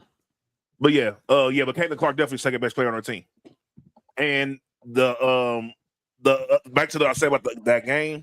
If you watch that entire game, Aaliyah Boston and Kelsey Mitchell, they did not play too well in the first half. Caitlin played okay. She had an excellent third quarter, and she completely disappeared during the fourth and overtime. I don't know what the hell happened, but she's so lucky that she has Aaliyah Boston and Kelsey Mitchell, who absolutely start going crazy in the fourth quarter and overtime. Kelsey Mitchell had 29 now. And the thing about the Indiana Fever, which a lot of fans tend to forget sometimes, is like when we get to playoff time, and when we get to when you're playing up against really, really good defense, they know how to attack the Indiana Fever backcourt. They know the key to get them off that game. There's because people want to defend Caitlin Clark. Well, it's like, well, not a lot of people. Why does Caitlin Clark get the kind of defense that she gets and not everybody else? It's because they know she's not the greatest dribbler in the world, and you can make her turn the ball over. That's why they play That's why they play defense on her the way they do. If you blitz her, she as a Hawks fan reminds me a lot of Trae Young. Reminds me a lot of Trae Young, because it's like he's got some handle. He can't handle the ball, but if you get up on him, he can give you a 6, 7, 8 turnover night, and she's the exact same way. So when it gets late in the season and it gets to the playoffs, that's why I don't think the Fever's going to win a championship, because the good defenses are going to know how to attack them. So it's different when you got to play these teams back to back, and that's crazy. Exactly. Yeah. When you're seeing Atlanta's defense, when you're seeing Golden State's defense, when you're seeing Vegas's defense, it's a whole different ball game.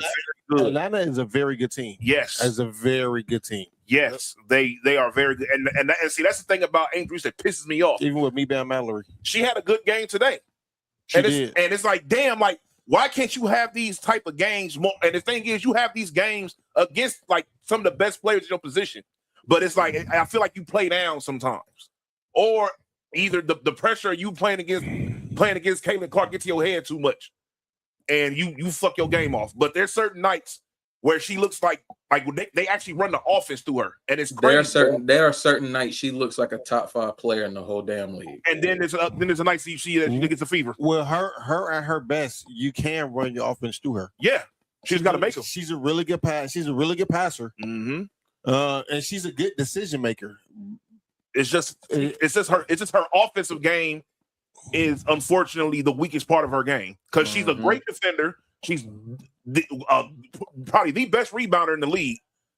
You feel what I'm saying? So even without the me-bound, she's still one of the best rebounders in the league. So it's like, she needs to work on that part of her game like extensively. Like I don't know if it's gonna get any better. I think it might just. They can't. It needs to be effort. I'm gonna be honest with you. What she need to do, and this is about to sound crazy, is go to a high school practice and let the coaches with the brooms, foul her and get her used to contact while she's making layups, because that's what she's going through, and that's what she's missing. Yep. And that helps her get, and she gets blocked a lot behind that. And then sometimes just slow down. In her mind, I think she's trying to go too fast. Yes, for me with her, it's a footwork. It's a footwork thing. I mean, it's improved a little bit, but it's definitely footwork. It's a big part of it. Well, Angel Reese is a right-handed person, and she plays left-handed. Plays left. So her footwork is going to be a little bit off, I think, because I don't understand. I don't know why why people do that. Even like people like LeBron, is like you're left-handed, but he plays right-handed. You know what I'm saying? Like is those? I think people who is playing the opposite, who plays the opposite way with a strong hand is sometimes footwork do be off a little bit. They have to work on that. All right, y'all. Let's get to why we here. Because I want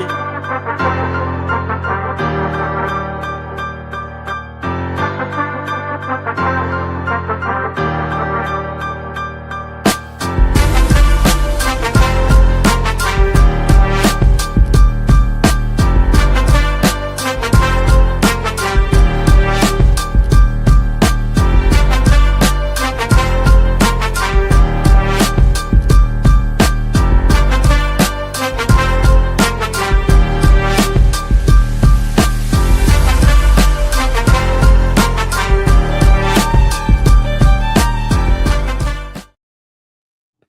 All right, y'all. It's time for our Mastah D-Baters debate of the day. So we got a couple debates before. We'll do a pre-debate before we get into the main event. Nick wanted to ask this question.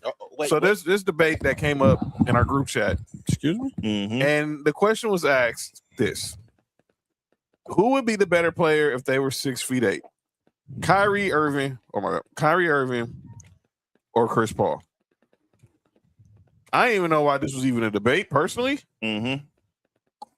Because if you're giving Kyrie Irving another 8 inches, pause. Cool. Hey, yo. That's only all. Never mind. Never mind. I was gonna make only John's joke there, but I'll let that one just go fly on out of town. Wait a minute. You are out of. Everybody's out of pocket here. I didn't do nothing. It's your debate. They said. Hey, Nessa, don't ask that question. You know the answer already. Don't ask that question. Nessa. Nessa. Don't ask that question, Nessa. Lord have mercy. Lord have mercy. Lord have mercy. Yeah, Nick. Great mind think alike. Yeah, that was crazy. So whatever. Kyrie. You got Kyrie? I don't have Kyrie Irving. I don't either. I have Chris Paul. I have Chris Paul. Chris Paul wins this.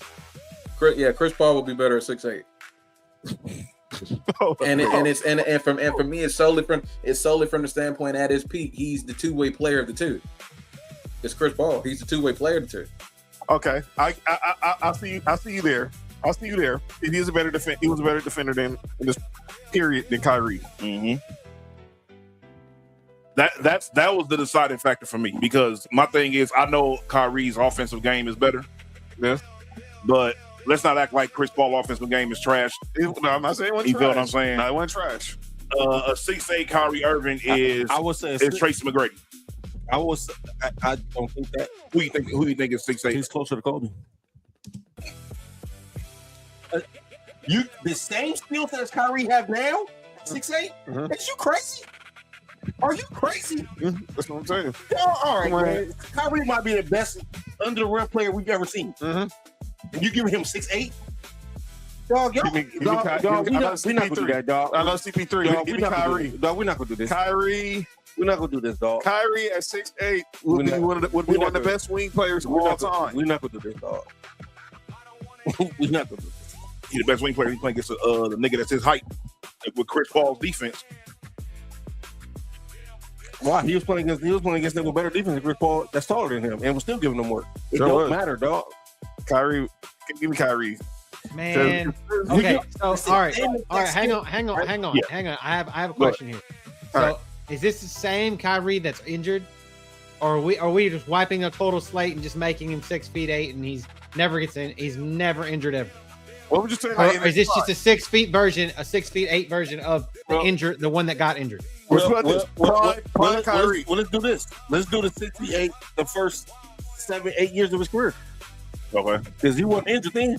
You talking about before LeBron got there. Before LeBron got there. Then after, and then up until he was in Boston. Wait, he was better than Chris Paul before LeBron got there?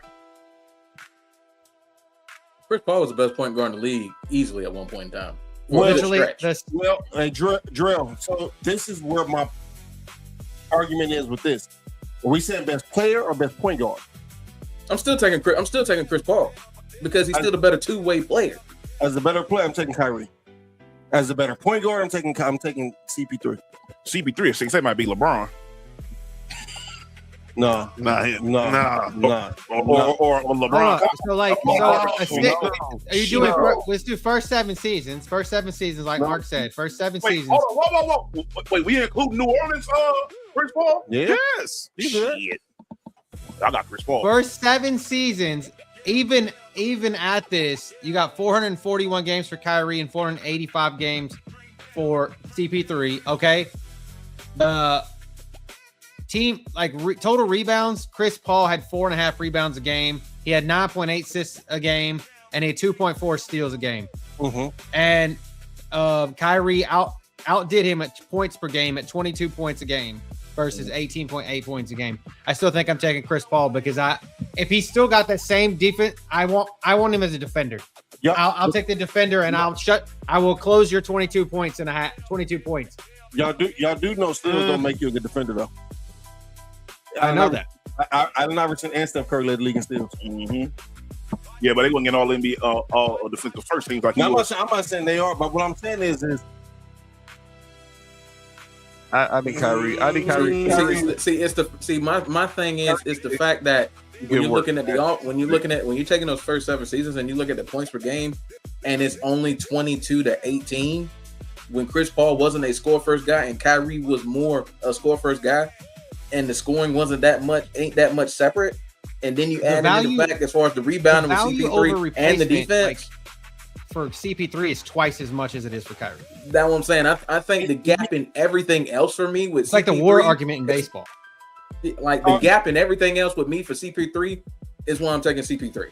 Drill, who you got as the GOAT in basketball? Michael Jordan. Where you got LeBron? 2. Is it close? Yes. Okay. Just to me, it's close. It's close. Some people make you think like it's not close. No, it's close. It's close. And to me, it's the same thing. The points per game is close, but LeBron averaging more than everything else is the same argument as what y'all saying about CP3 over Kyrie. Right. But for some odd reason, Jordan has the advantage over. The reason why I say Jordan the GOAT is when I look at Jordan's peak and I look at everything he's accomplished, and he did it in basically 11 full seasons, is why I go with Michael Jordan. But if they both playing point guard at 6'8", no.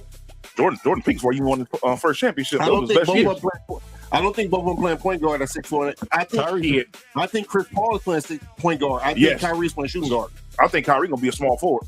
Yeah, I think he'll be a wing player. Tracy McGrady. At that point, he'll be two different. He's Tracy McGrady. He's with Kobe. Yeah, taller than Kobe.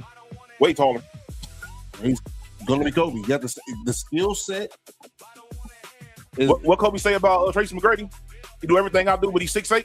That's Kyrie Irving. If we go prime T-Mac, never mind.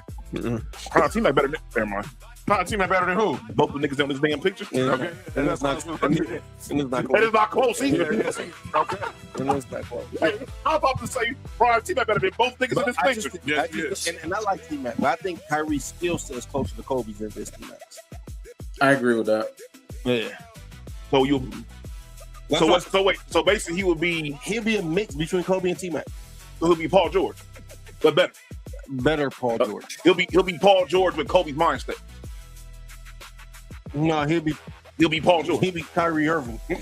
He's better. Kyrie Irving better than Paul George. Never mind. All right, let's get this. I've never heard you guys milk a Duke guy that much. Can I clip this? Hey Cody, he didn't go to Duke. Hey Kobe, he was at Duke as long as we was. hey, he still went to Duke, so that's all that matters. All right. Hey, Cody, I'm gonna be honest with you. There's an exception to every rule. That might be the Kyrie went to intercession, man. That might be the most biased when it comes to intercession. Him and Grant Hill. Grant Hill, and Jay Will. Yeah, it might be the most biased. I would say I would be with come to Duke players. All right, fuck Jay Will too. Let's get to this debate. I hear my Duke was crazy. Yeah, insane. We got the NFC and AFC South to talk about, and we're gonna talk about quarterbacks. The South got something to say. They do. We should have had that clip ready. Shout out to Andre. But I should change hip hop. Talk about that later, huh? Ain't been the same thing. Still Atlanta still running straight. Yep. That's something. That's a conversation for another day. Folks won't admit that, but we'll get that. The trap music scene still has a strong chokehold on not just absolutely. But it's not just trap. It's Atlanta music in general. But it's Atlanta music, period, though. Yeah, they got it in a chokehold. Yeah, they even got pop artists doing it, but it's a whole different story. Go ahead. So here we go. So Cody got this graphic here, and Kendrick. Talking about the QB ones in the AFC and NFC South. So we're going with our guest Drell here. We're going to start in the NFC South, and we got to start with his team. This is a terrible quarterback. Who is the best quarterback in this division? We gonna answer the question, but Drell. These are last year's numbers, by the way. These are. And I actually made sure I checked them correctly this time, so there shouldn't be any errors. Anybody finds an error, let me know. Very accurate. Drew, no disrespect, but you might have the worst quarterback in all the South. Which one? Well, I mean, when you have when you have two quarterbacks, you have no quarterback. So I mean, That's that, right. I'm There saying, you go. that's the whole saying. That's right. And you got people got to remember that Daniel Jones didn't finish the season. Tyler Shuck didn't start the season, and the Penis Meister did not finish the season either. What did you say, Cody? What did you just call him now? The Phoenix Meister. The Penis Meister. Okay. Nigga, what? Hey man. I'll say this about Michael Penix. I personally do still think he has the most upside of any quarterback in the division if he can stay on the field and play well. But that's a whole nother conversation. I understand the other side if he can actually like. You know what I'm saying? If he's, I feel like our team has the most upside if he's the starter. I mean, for me, it's easy because I know they're trying to be all like, well, Tua is the veteran and all that, but I feel like Penix should ultimately start. I mean, it should be him. Hey, Drill, when I said you had the starting quarterback in the division, that's who I meant was Tua. Yeah, most definitely. When I heard we signed him, I'm like, what the hell are we doing? But best quarterback by default for me is Baker. It's got to be Baker. Yeah, for sure. But I am liking what I've seen lately out of Bryce. I'm really starting to like what I'm seeing out of Bryce, and I appreciate what Tyler Shuck did when he came in and he became the starter for the Saints. And it's like, and I've already talked about the Falcons. I feel like the upside is with Michael Penix. It's not with Tua. I mean, it's that one shot of him with the finger point at Tua. It's like the new meme of the summer. The millennium. The millennium. Used for a long time. Yeah. But yeah, I think off of just default and the way he looked the first half of the season before Tampa really went in that rut, but he was still, yeah. It's for me. It's Baker, the best quarterback in the NFC South, but Bryce Young is like Bryce Young nipping at it, but it's Baker Mayfield. All right. Let's talk about the Saints. What was your thoughts on Tyler Shuck after he came in for relief? For who did start? Rattler, Spencer Rattler. It was Spencer Rattler. It was Spencer Rattler before he took over. Blake Griffin twin. Basically, yeah, his little midget. I thought he was Patrick Mahomes playing in a Hallmark film about Bo Nix or some shit. So. I thought that was a left-handed. Boy, Spencer Rattler is Patrick Mahomes under the influence. That's all it is. But that's a whole nother conversation. And didn't he beat somebody's team here? I had to, Nessa, because the Falcons haven't decided who their quarterback's going to be. That's what I'm saying. We don't have a starter. Our starter's not established yet, so they both have to be on the list. Oh yeah, I forgot who your coach is, Kevin Stefanski, and he ain't never known who his starter is at quarterback going to be for like the last fucking decade. If he's smart, if Penix is healthy, you start Michael Penix and just keep it pushing. I do like what Tyler Shuck did when he became the starter. I like his deep ball. I like his ability to move in the pocket. I like his escapability. Like he showed me a lot more than I thought he really was going to. Because like I remember that combine performance and it was god awful. So the fact that he was really able to get out there and really display his talent is definitely a testament to him. I really like what he did. I like what the Saints did in the offseason trying to build around him. I mean, they lock up Chris Olave, and then you bring in Jordan Tyson, you bring in Oscar Delp. I mean, they did a lot.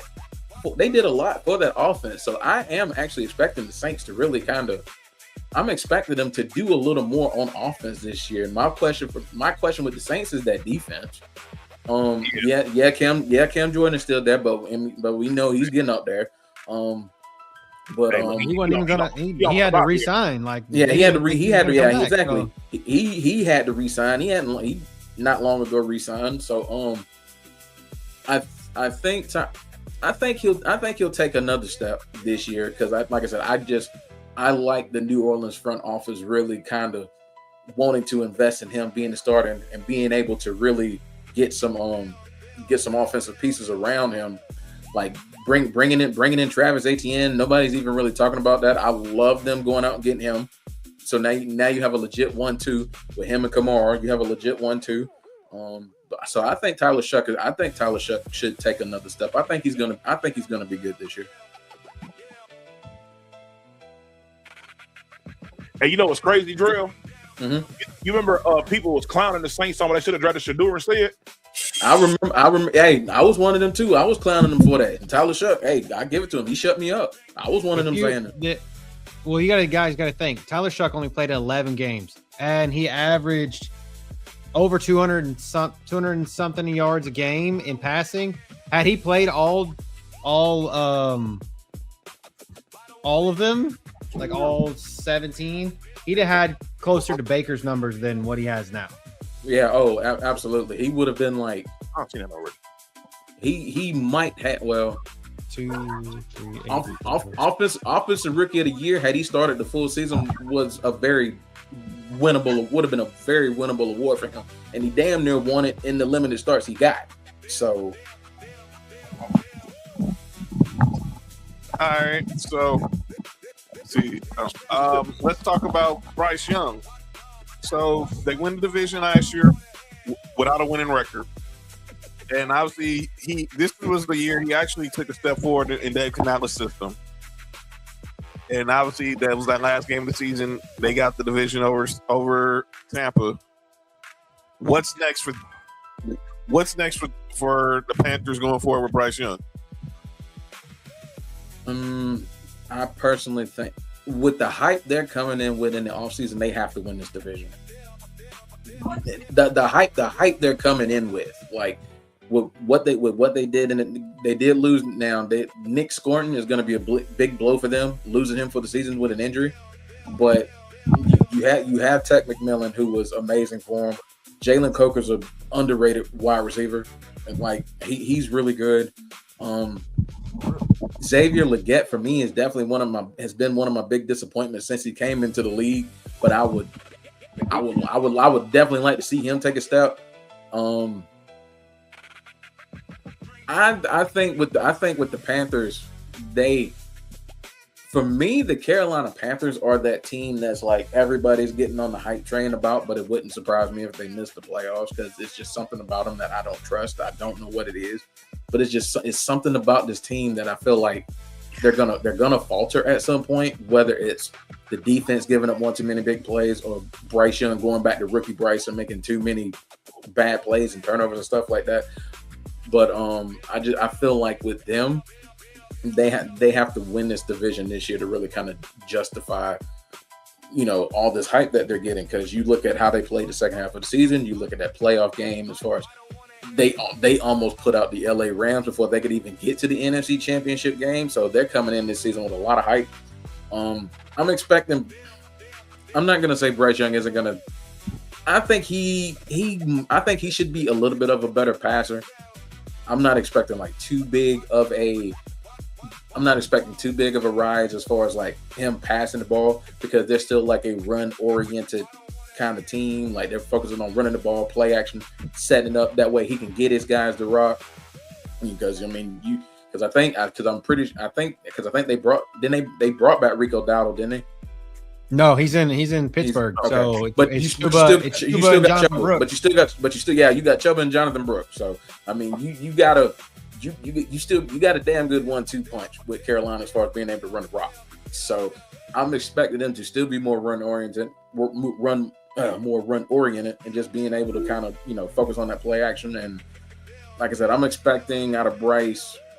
Let's see, he threw for a little over 3,000 last year. I'm expecting a little more. I'm not expecting like huge. I'm thinking maybe 30 in that 3,300 to 3,500 yard range. Same amount of touchdowns. I'm expecting I'm expecting to get, like I said, the NFC South quarterbacks to me as a whole just don't wow me to where someone's gonna like really just be someone's gonna come out and throw for like 4,500 and 35 touchdowns. I'm not expecting that out of any other NFC South quarterbacks this year. But I'm expecting. I think the way people are talking down on this division, I think this division can surprise some people, and I think we're going to get better quarterback play out of this division than people are really kind of giving it credit for. That's how I feel. So I think Bryce Young's going to have problems staying protected because half of his offensive line Yeah, is hurt right now. Yes. It's hurt. So no Taylor Moton, no Ike Iwonku, and so now they got Monroe Freeland coming in. Hopefully, maybe can play left tackle, but I mean, that's a big ask, you know. Yeah. So I feel like Bryce Young has the potential to get his ass rocked a few times. He definitely does. And I tell you, I will give the NFC South this even the Bucks, the Saints, and the Falcons, they all have decent pass rushes to go get him. So I think Baker Mayfield's in a contract year, right? Yeah. He want to get paid. Baker Mayfield, this is his last chance to get a contract. I think Baker Mayfield is going to have the standout year in this division, just on the simple fact of that alone. And he's going to leave. And he is going to leave. He's going to leave. Go right to the Rams. He'll go, or he not. He'll go right to the other AFC South team. He'll go right to the Colts. They just paid Daniel Jones. They ain't going nowhere. Hey, I got a sleeper team for Baker Mayfield. Who's that? Watch out for us if neither one of these quarterbacks pan out. Wow. I don't know. I think I might be in the sweepstakes. Arch Manning. Yep. I don't think see, that's the thing. Everybody's saying like we're going to tank. I don't think we're going to be as bad as people think we are. They're not going to be worse than the Jets. They're not going to be worse than the Jets. No, hell no. I don't think we're going to be as bad as people are trying to make us out to be, because everybody got us like bottom 4 everything. I don't think we're going to be as bad as everybody's trying to make us out to be. Unless they can stop y'all from running the ball, no. I do. And Brees already injured. And this is Atlanta beat us last year, so running the ball. Yeah. Running the ball and nobody ever wants to win their division. So like that division is like you guys never. Nobody in the NFC South ever wants to win the division. You guys just. You know what I'm saying? Like it's like when everybody picks us to win the division, we fold, and nobody's picking us at all to win the division this year. So that's why it's like this could be that final year where it's like, oh, okay, they actually want to do it this time. But we'll see. They got the talent for it. Literally, you guys have the most proven coach of all the coaches in that division. Exactly. Yeah. But two-time coach of the year. So yeah, but at the same time though, it's even with having him and having all the talent we have on that squad, even with losing James Pierce and Jalen Walker on the defense particularly, even with all that talent, you still gotta do it. Right. So let's rank these quarterbacks, and then we'll get to the AFC. I think we got Baker 1. Bryce Young 2. I don't have. I got Shuck 2. I like Shuck better than I do Bryce Young. I gotta see more. I'm with Nick. But I'm not mad at it. I'm not mad at it though. But I'm not mad at it. I'm not mad at it either. But I want to see him in year 2 in Kellen Moore's offense. Yeah. And already we saw today, no Jordan Tyson for the first 2 months of the season. Yeah. Dude was injured a lot most of his time in college. What you think's gonna happen when he gets to the NFL? That's hate. I'm just saying, but it's true. And they say, well, it wasn't the same hamstring that he injured in college. It don't matter. Okay. They never paid attention to Todd Gurley hurt. Sorry. All right.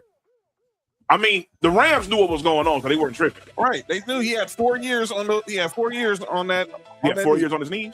All I gotta say is Chris Olave had 156 targets last year. That's all I needed to know. Like even with a Tua concussion brain. So I mean 156 targets.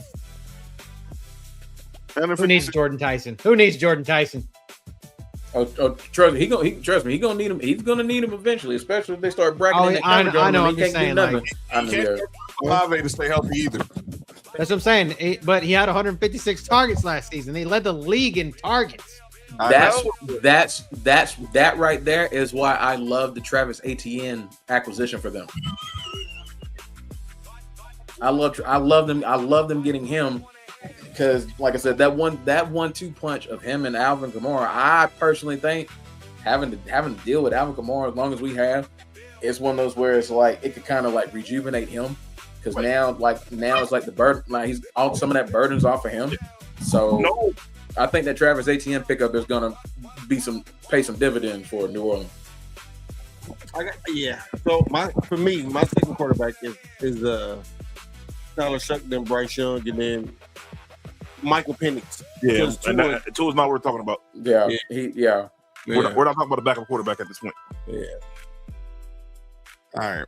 But I can see if you can put this is just going forward, Dante Moore or Arch Manning. Oh man. In Atlanta. Or anyway, go ahead. Sorry. Let's go to I know Falcons fans don't want to have to suffer through another season. I personally, as a Falcons fan, I want Michael Penix to take the reins on this job. I'm tired of us drafting quarterbacks. I want Michael Penix to actually take the reins and actually take this job and really do something with it. I'm tired of having to go in the draft and looking for a damn quarterback because I feel like it's going to be an endless cycle until we land on somebody.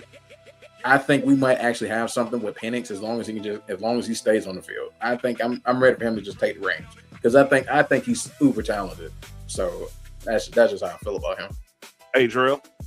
Yeah. Hey, there's a quarterback in Southern California that'd be perfect for y'all offense. I think He'll be perfect for y'all offense. Yeah. And this receiver looks. Never mind. All right. This for next week. All right, Coach. Yeah, but I definitely see where you're coming. I see where you're coming from on that, Nick. Yeah, he would be a good fit for us. Yes. Let's go to the AFC. Cody, obviously, your quarterback has been under a lot of scrutiny lately for his regression, and that postseason he had last year was very bad. That's why they didn't win.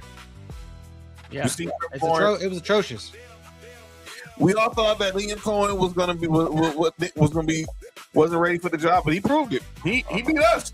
I knew he was a good coach. He was just weird. Jaguars. Liam Cohen Obviously comes from Kentucky. He also was under McVay, and then I was was that the Bucks too? So yeah, he was in Tampa. So now he had a good first year, and maybe Trevor Lawrence was like a world competent quarterback. And then you go to Daniel Jones was having a resurgence. He was having a great year. And then tears his Achilles. Him and what's the running back name? Jonathan Taylor. Just got paid. I don't know. Hey, they look different. Jonathan Taylor's like, never mind. Him and John Taylor together was crazy. That offense. $88 million to Daniel Jones, though. They gotta pay somebody. That's way too much. They shouldn't have paid Daniel Jones. Who they gonna pay? Anthony Richardson? Up to $100 million in incentives and $50 million guaranteed. I don't believe in Daniel Jones. Franchise tag him. I don't believe in Daniel Jones or either one of them quarterbacks. Anyway, go ahead. They did tag him. They did. Pause. They did give him a. Did he get like the transition? I think he got the. Did he get the transition tag? They gave him the transition tag. No, we're not. Mark, you really got to calm down right now. No. I hate people, man. Well, he hate us. That's crazy. Yeah, but he didn't sign it. He didn't sign it. They put it on him, and he didn't sign it. I ain't gonna lie. I don't want no transition. I don't want no transition, as Mark says. I ain't gonna lie. Getting a Zay Wade contract is crazy. So he didn't transition. You know what? She said we're not paying Richardson. We weren't talking about Richardson, man. We talking about Danny Dimes. Anthony Richardson is gonna be on his way out. Yo, Nick is gonna be on his way out. Anthony Richardson needs to just suck it up and turn into a tight end. He needs to transition into a tight end. Look, me and Mark try to tell our homie guys, and even Josh, we told dudes Anthony Richardson was trash at Florida. Yep. Nobody wanted to mention it. But everyone kept saying, well, he had a I even have friends that are Florida friends that said he was trash. Man, yeah, I remember when we were doing the draft stuff at our show. Me and Champ was like, because we follow, because we're Georgia fans looking at the SEC. Is like, I don't know what everybody's seeing the kid. You know what they saw? Let me tell y'all something. I know what they saw. Every time there's one of these guys that they look like they're not that good, they ain't becoming good. Mm-hmm. There's always that hope of maybe this guy is similar. Right. Josh Allen, he came into the league like a fullback. Unintentionally ruined football. Yes, he did. Unintentionally. Just like Steph Curry unintentionally ruined basketball. Yep. So it's like this. They saw that and it was like, damn. They skill sets were kind of similar in college. Are you all right? They saw the similar skill set in college and said, hey, maybe we can go ahead and take this guy up over here, and maybe he can turn into the next Josh Allen. And guess what? They were 100% wrong. 1,000% wrong. Because he's not accurate worth a shit. Neither was Josh Allen, but Josh Allen had one thing. Well, he had the strongest freaking arm in the damn league. Well, Josh Allen also had bad receivers at Wyoming. So I mean, shit. I mean, we wouldn't know he couldn't throw the damn ball at Wyoming either. No, he did. He threw the ball. He just okay. He was a Tebow thrower hurt. Should have been a Bronco. Who? Josh Allen? Yes. Who y'all drafted instead? Bradley Chubb. Bradley Chubb. Who's in Buffalo? Never mind. And John Elway said that was the one. That's the one pick he ever regretted passing up on. But to the Josh Allen trend, remember when the 49ers traded up and got Trey Lance? I don't know what. Nigga? I tell you what they thought. Nigga. I tell you what they thought. Yes. They thought the same thing? They thought the same thing. There's a big difference. He has no skill. The nigga's not fast. None. He can't do any of the stuff that they was doing in college. They thought it was Kaepernick. Black and white. Look, me and Will, I'll check this drill, Cody. So, me, Mark, we get into this argument all the time with Will's pops. Because Will's not, our boy Will's a Niners fan. His dad's a Niners fan.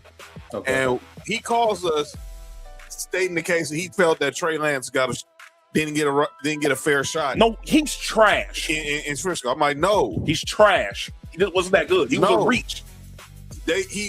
They see this dude in practice, and Nick and Mark know this. Mm-hmm. The other 52 know who the QB1 is. Mm-hmm. Let me tell you something.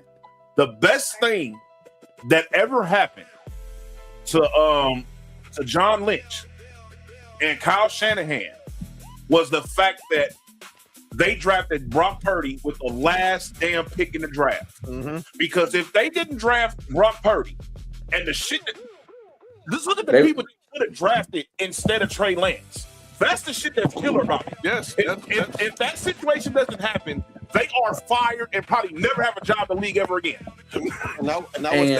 And quick crazy Trey Lance story real quick. If I remember this correctly, we were getting ready. We were about to trade up to get him, but the 49ers beat us to it. They draw a favor. They did draw a favor. Did us a huge favor. They could have drafted Trace. They could have drafted Jamar Chase.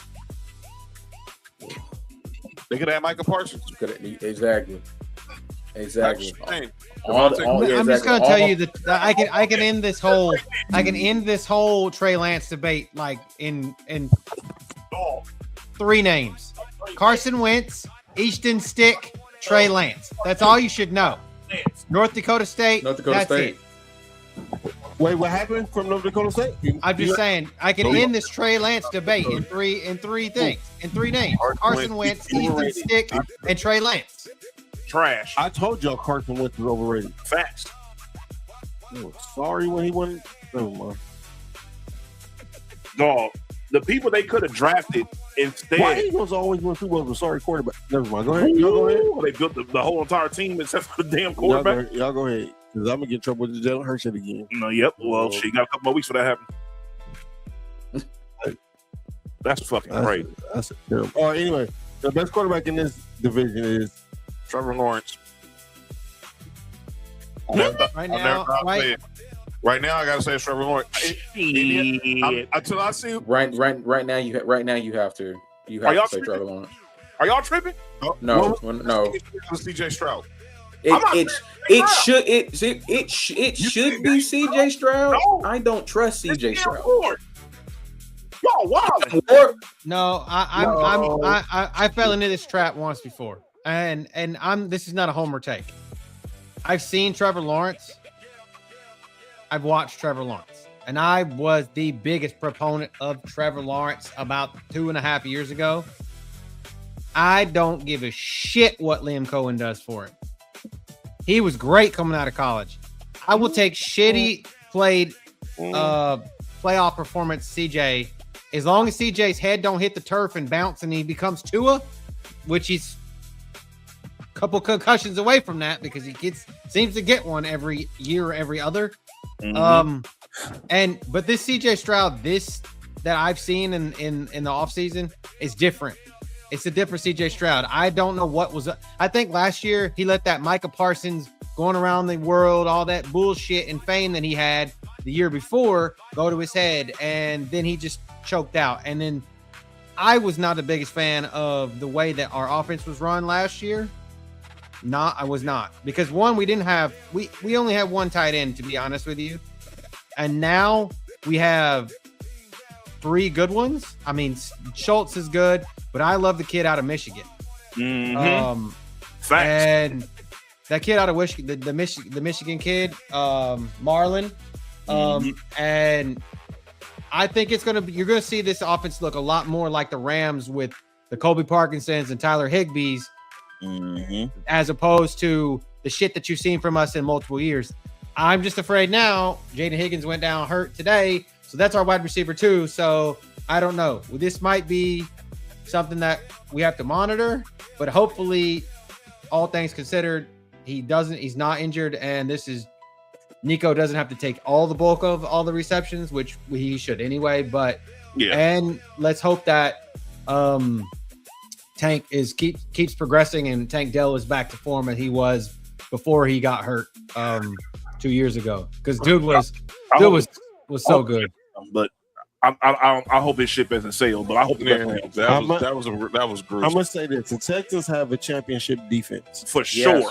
Yes, they have a Super Bowl defense. They have a Super Bowl winning.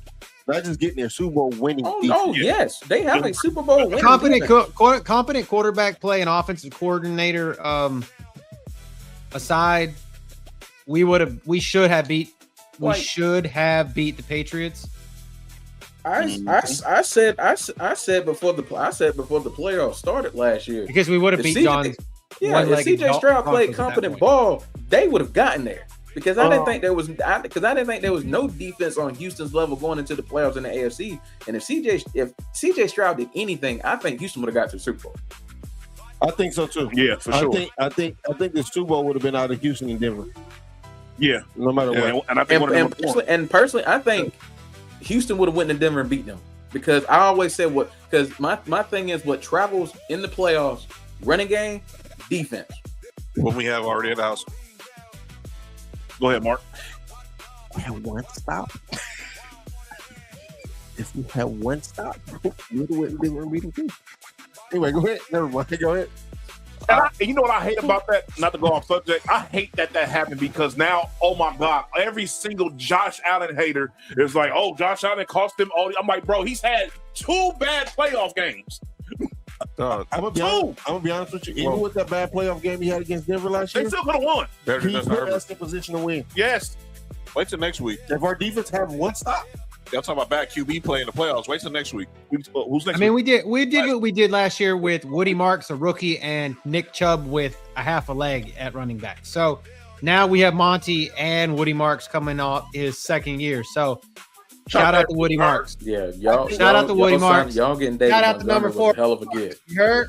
I do. I think that the best quarterback in his division. I want to say Cam Ward, but I want to see how that sophomore slump go, because I know I'm saying Cam Ward. I know he's gonna have that sophomore slump. It happens to 95% of quarterbacks. Do you trust Daboll? I think Cam Ward has the best arm talent in this division. You don't trust who? Brian Daboll. Yes, he had Daniel Jones. That's made him look bad. And he got a playoff win out of him. Yeah, he did. Well, he got it out of Saquon Barkley, but that's a whole other conversation. Mark's the only one of all of us who had Brian Daboll in his building. I don't know if I trust Daboll with Cam Ward. Daniel Jones got better after he left Daboll.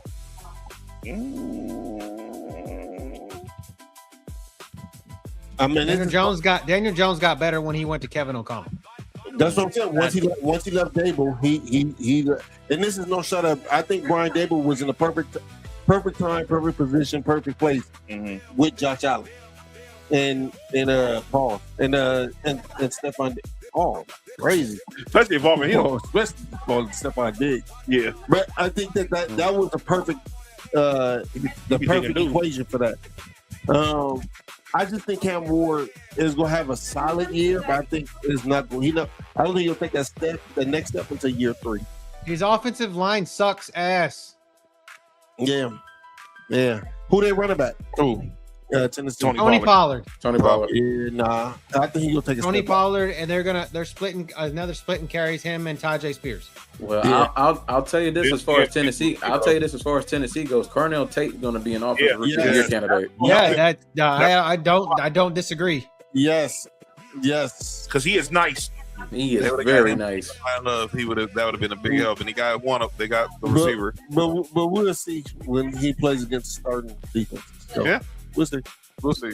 So I got the reason I went with Trevor Lawrence is I normally would have went with CJ Stroud because I think CJ Stroud's has been the better player, but the way he played in that playoff game, I need to see if that was just a blip and not a trend.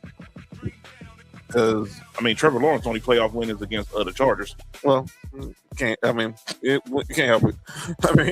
The Chargers helped a lot in that game too. Justin Sherbert. Yeah, 27-point lead, and y'all let Trevor Lawrence come out like the second coming of Joe Montana. Not Justin Sherbert. That was wild, dude. I was with my buddy Brad, who's a Jags fan, and we were watching it, and we left the place that we were at, the bar, at Disney. We were at Disney. My wife, his kids, my daughter. We were there.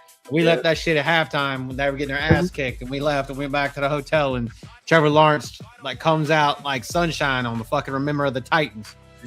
Yo, Ronnie Bass. Everything about that was funny. What? The Justin Sherbert and then the look that you got, it was the craziest shit in the world. It's soft. Oh, it's soft. Trash. He still. All right, never mind. So, Cody, you get to give a good pep talk right now to your Texans. Wait, and this book.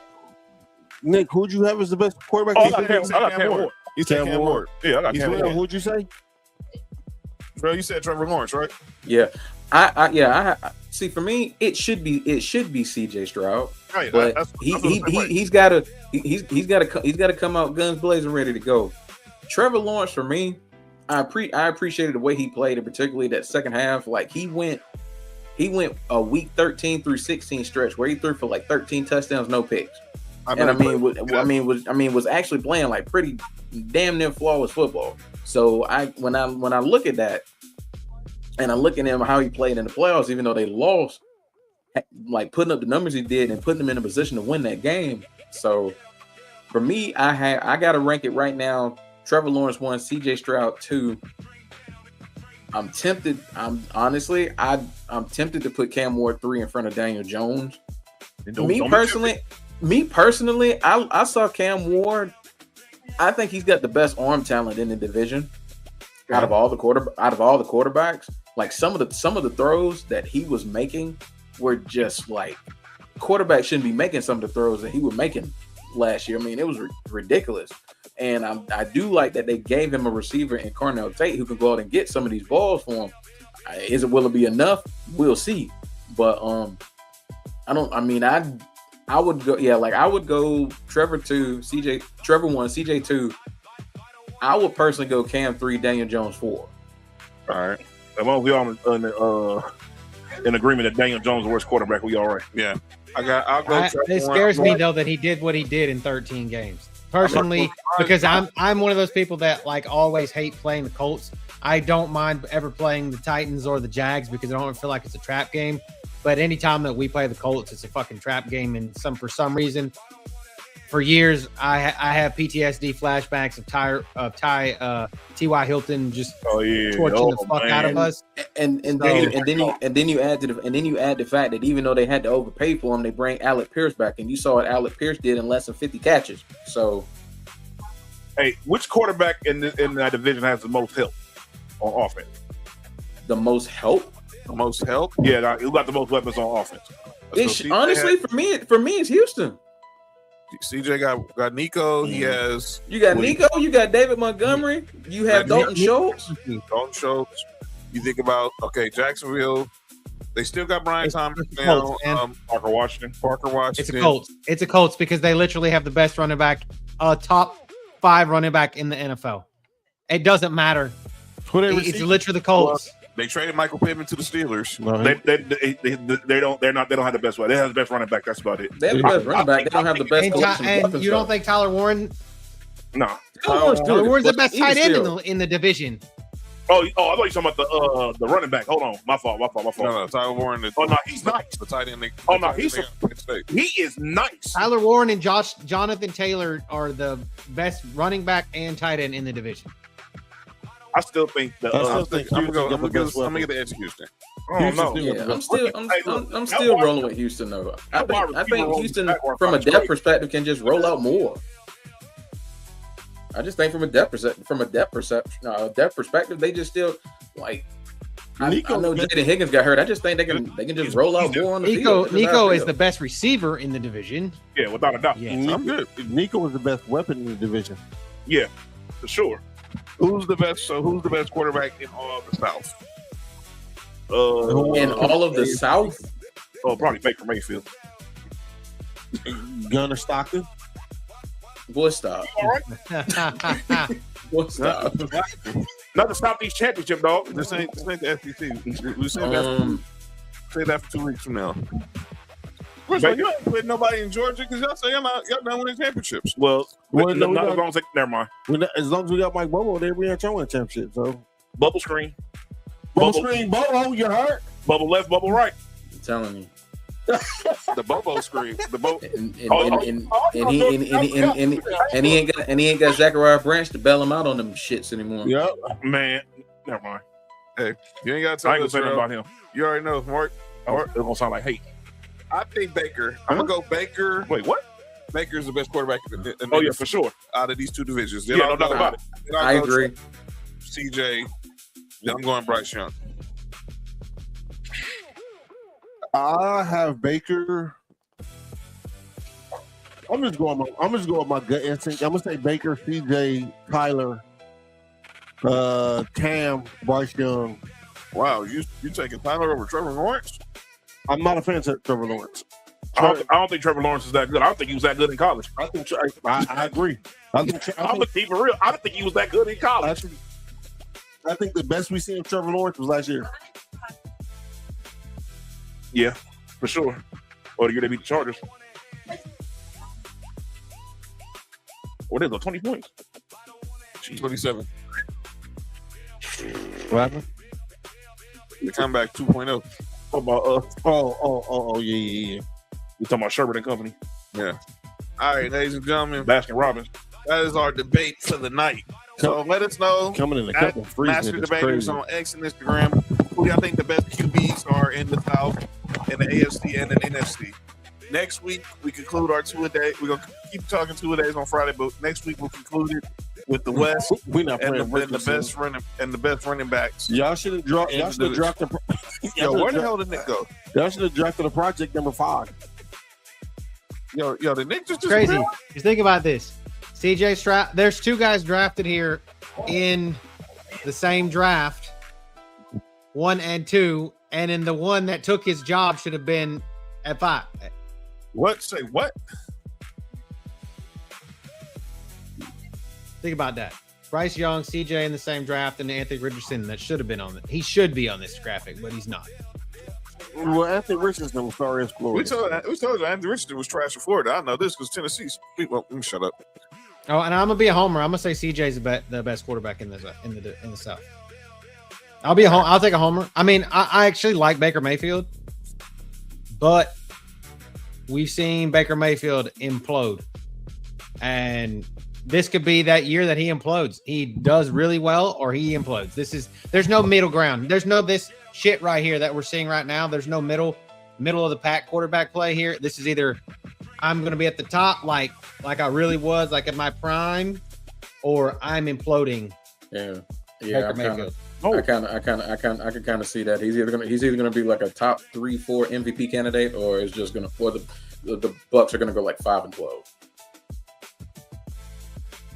Yeah, I don't think it's going to be on the middle ground either. Not this week. All right. So that's our debate for the night. We're going to get up out of here. I'm going to call down the answer. We're going to go ahead and get up out of here. Drell, Final words to your Falcons before we end the show. Start Michael Penix Jr. Stop bullshitting. Go ahead and start him. I mean, it's for me, it's common sense. You want to go with your guy who's got the upside, who's got the arm strength. I mean, you practically drafted a guy like Zachariah Branch, who's been showing out off-season, preseason. A guy with speed that can go catch Michael Penix's deep balls. Shame we lose James Pierce for 8 games. We lost Jalen Walker for the entire season, but I do like what I'm seeing. Kendall Daniels, Harold Perkins Jr. I like what I'm seeing out of the rookies, and I'm liking what I'm seeing out of Avion Terrell so far. I think we're going to be better than what a lot of people are giving us credit for, because they, like I said, they just have us in the bottom of everything. They're just kind of like just throwing us away. It's like, we're going to be one of the worst teams in the league. We're going to miss playoffs. I mean, I'm not saying we're going to win it. I'm not saying we're going to win the NFC South. I'm saying this could be one of those years where nobody's talking about us. They might actually do it. But we'll see. I'm excited for every year coming in, watching us just to see what we do. But I'm not going to say I'm treading on. Like I said, I just try to stay even keel. I don't try to get too high, try to get too low. That way, when something stupid happens, I'm not the type that's like, oh man, just throw the team away. It's like, hey, it is what it is. I've been a Falcons fan for this long now, so I'm kind of used to craziness. So I'm always going to rep, and I'm always going to rep my boys. I'm always going to shout out my boys. Shoot, I got the shirt on right now, so I'm always going to rep them. But I appreciate y'all having me on the show. It's always a pleasure. Always a pleasure to be on here. Shout out to you fine gentlemen. I will throw out a quick plug. UGSP Undisputed Go Sports Podcast will be coming back this Sunday. We're doing our NFL preview show, so shout out to my homie Champion Flash on that. Hope y'all come and check us out as well. But yeah, man, like I said, it's always a pleasure to get on, and definitely looking forward to more opportunities. Definitely have you on during the football season. Make some picks, so we'll be getting at you, and then I was going to talk some college football in the near future. Cody, talk to the Texans. Hey, I love the draft picks so far. The guys that we picked up in the draft are looking great. We just got to keep everybody healthy. CJ got to make good decisions. Miko got to keep up the swarm mentality. Defense. As we all said in a prior episode, defense is what's going to win championships, and we have the defense to win the championship. Need a competent offense, and I think the offense is making a turn, and this is going to be something that we've seen in the past. Like I said, I think we're going to see a lot more Rams and a lot less Patriots. So that's what we want. And shout out, man! If y'all haven't watched Marlon Klein play, please go watch some of that. Go watch last week's first 2 drives. Did what he did with Dougie Mills. So shout out to him, and shout out to Nick's boy Kamari from USC, Ramsey. Ramsey from USC. So Yerk. I was going to say Kamari Lassiter. That's our boy. That's our boy, Kamari Lassiter. So we got Kamari, we got Kalen Bullock and Kamari Lassiter, and then we got Kamari Ramsey. So shout out to him. All right. We're going to get up out of here. So want to thank Drell again for pulling up. He'll be back with us real soon. So Drell, appreciate you, sir. Always. Next Friday, check us out. Me, Mark, Nick will be here to talk more AFC South, talk NFC South, and talk some other latest in sports. College football's AP Top 25 was out. Number 3, all right. Well, that obviously we'll definitely talk about. We'll talk about that. There's the rankings right there if you haven't seen them. I'm gonna be honest with you. It's gonna piss a lot of people off. I think Notre Dame is too low. There's rankings. Ohio State 1, Oregon 2, Georgia 3. I actually agree with the where's Fat at? I actually agree with the Notre Dame take for one. Texans 5, Indiana 6, Miami 7, 8, Texas A&M 8, number 1. Ole Miss 9, Oklahoma 10. Whenever it's the cop, they're not ranked because they're not good. Excuse me? What you just said, John? Oh, in the show, John. You are tripping, John. In the show. Don't tell me that. John, you are falling into this trap. End of the show, John. Don't tell me that. And the show is about to get worse. He gonna keep going. All right, y'all. But that's what we'll talk about. I don't know. I'm not looking up because I don't care. No, you should. So we're gonna get up out of here. Next week, AFC, NFC West, who are the best running backs? From Christian McCaffrey to Kyron Williams to J.K. Dobbins to Kenny Walker. Kenny Walker now switch from AFC West to NFC West. But we'll talk about all that next week. Thank y'all for joining us tonight. We will see y'all. We'll see y'all when we see y'all.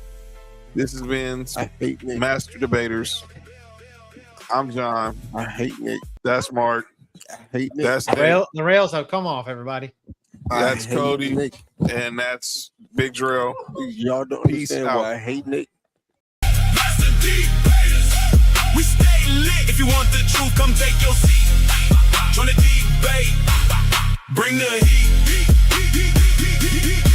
One mic, 4 angles, no fear, no pause. Big names, big swings.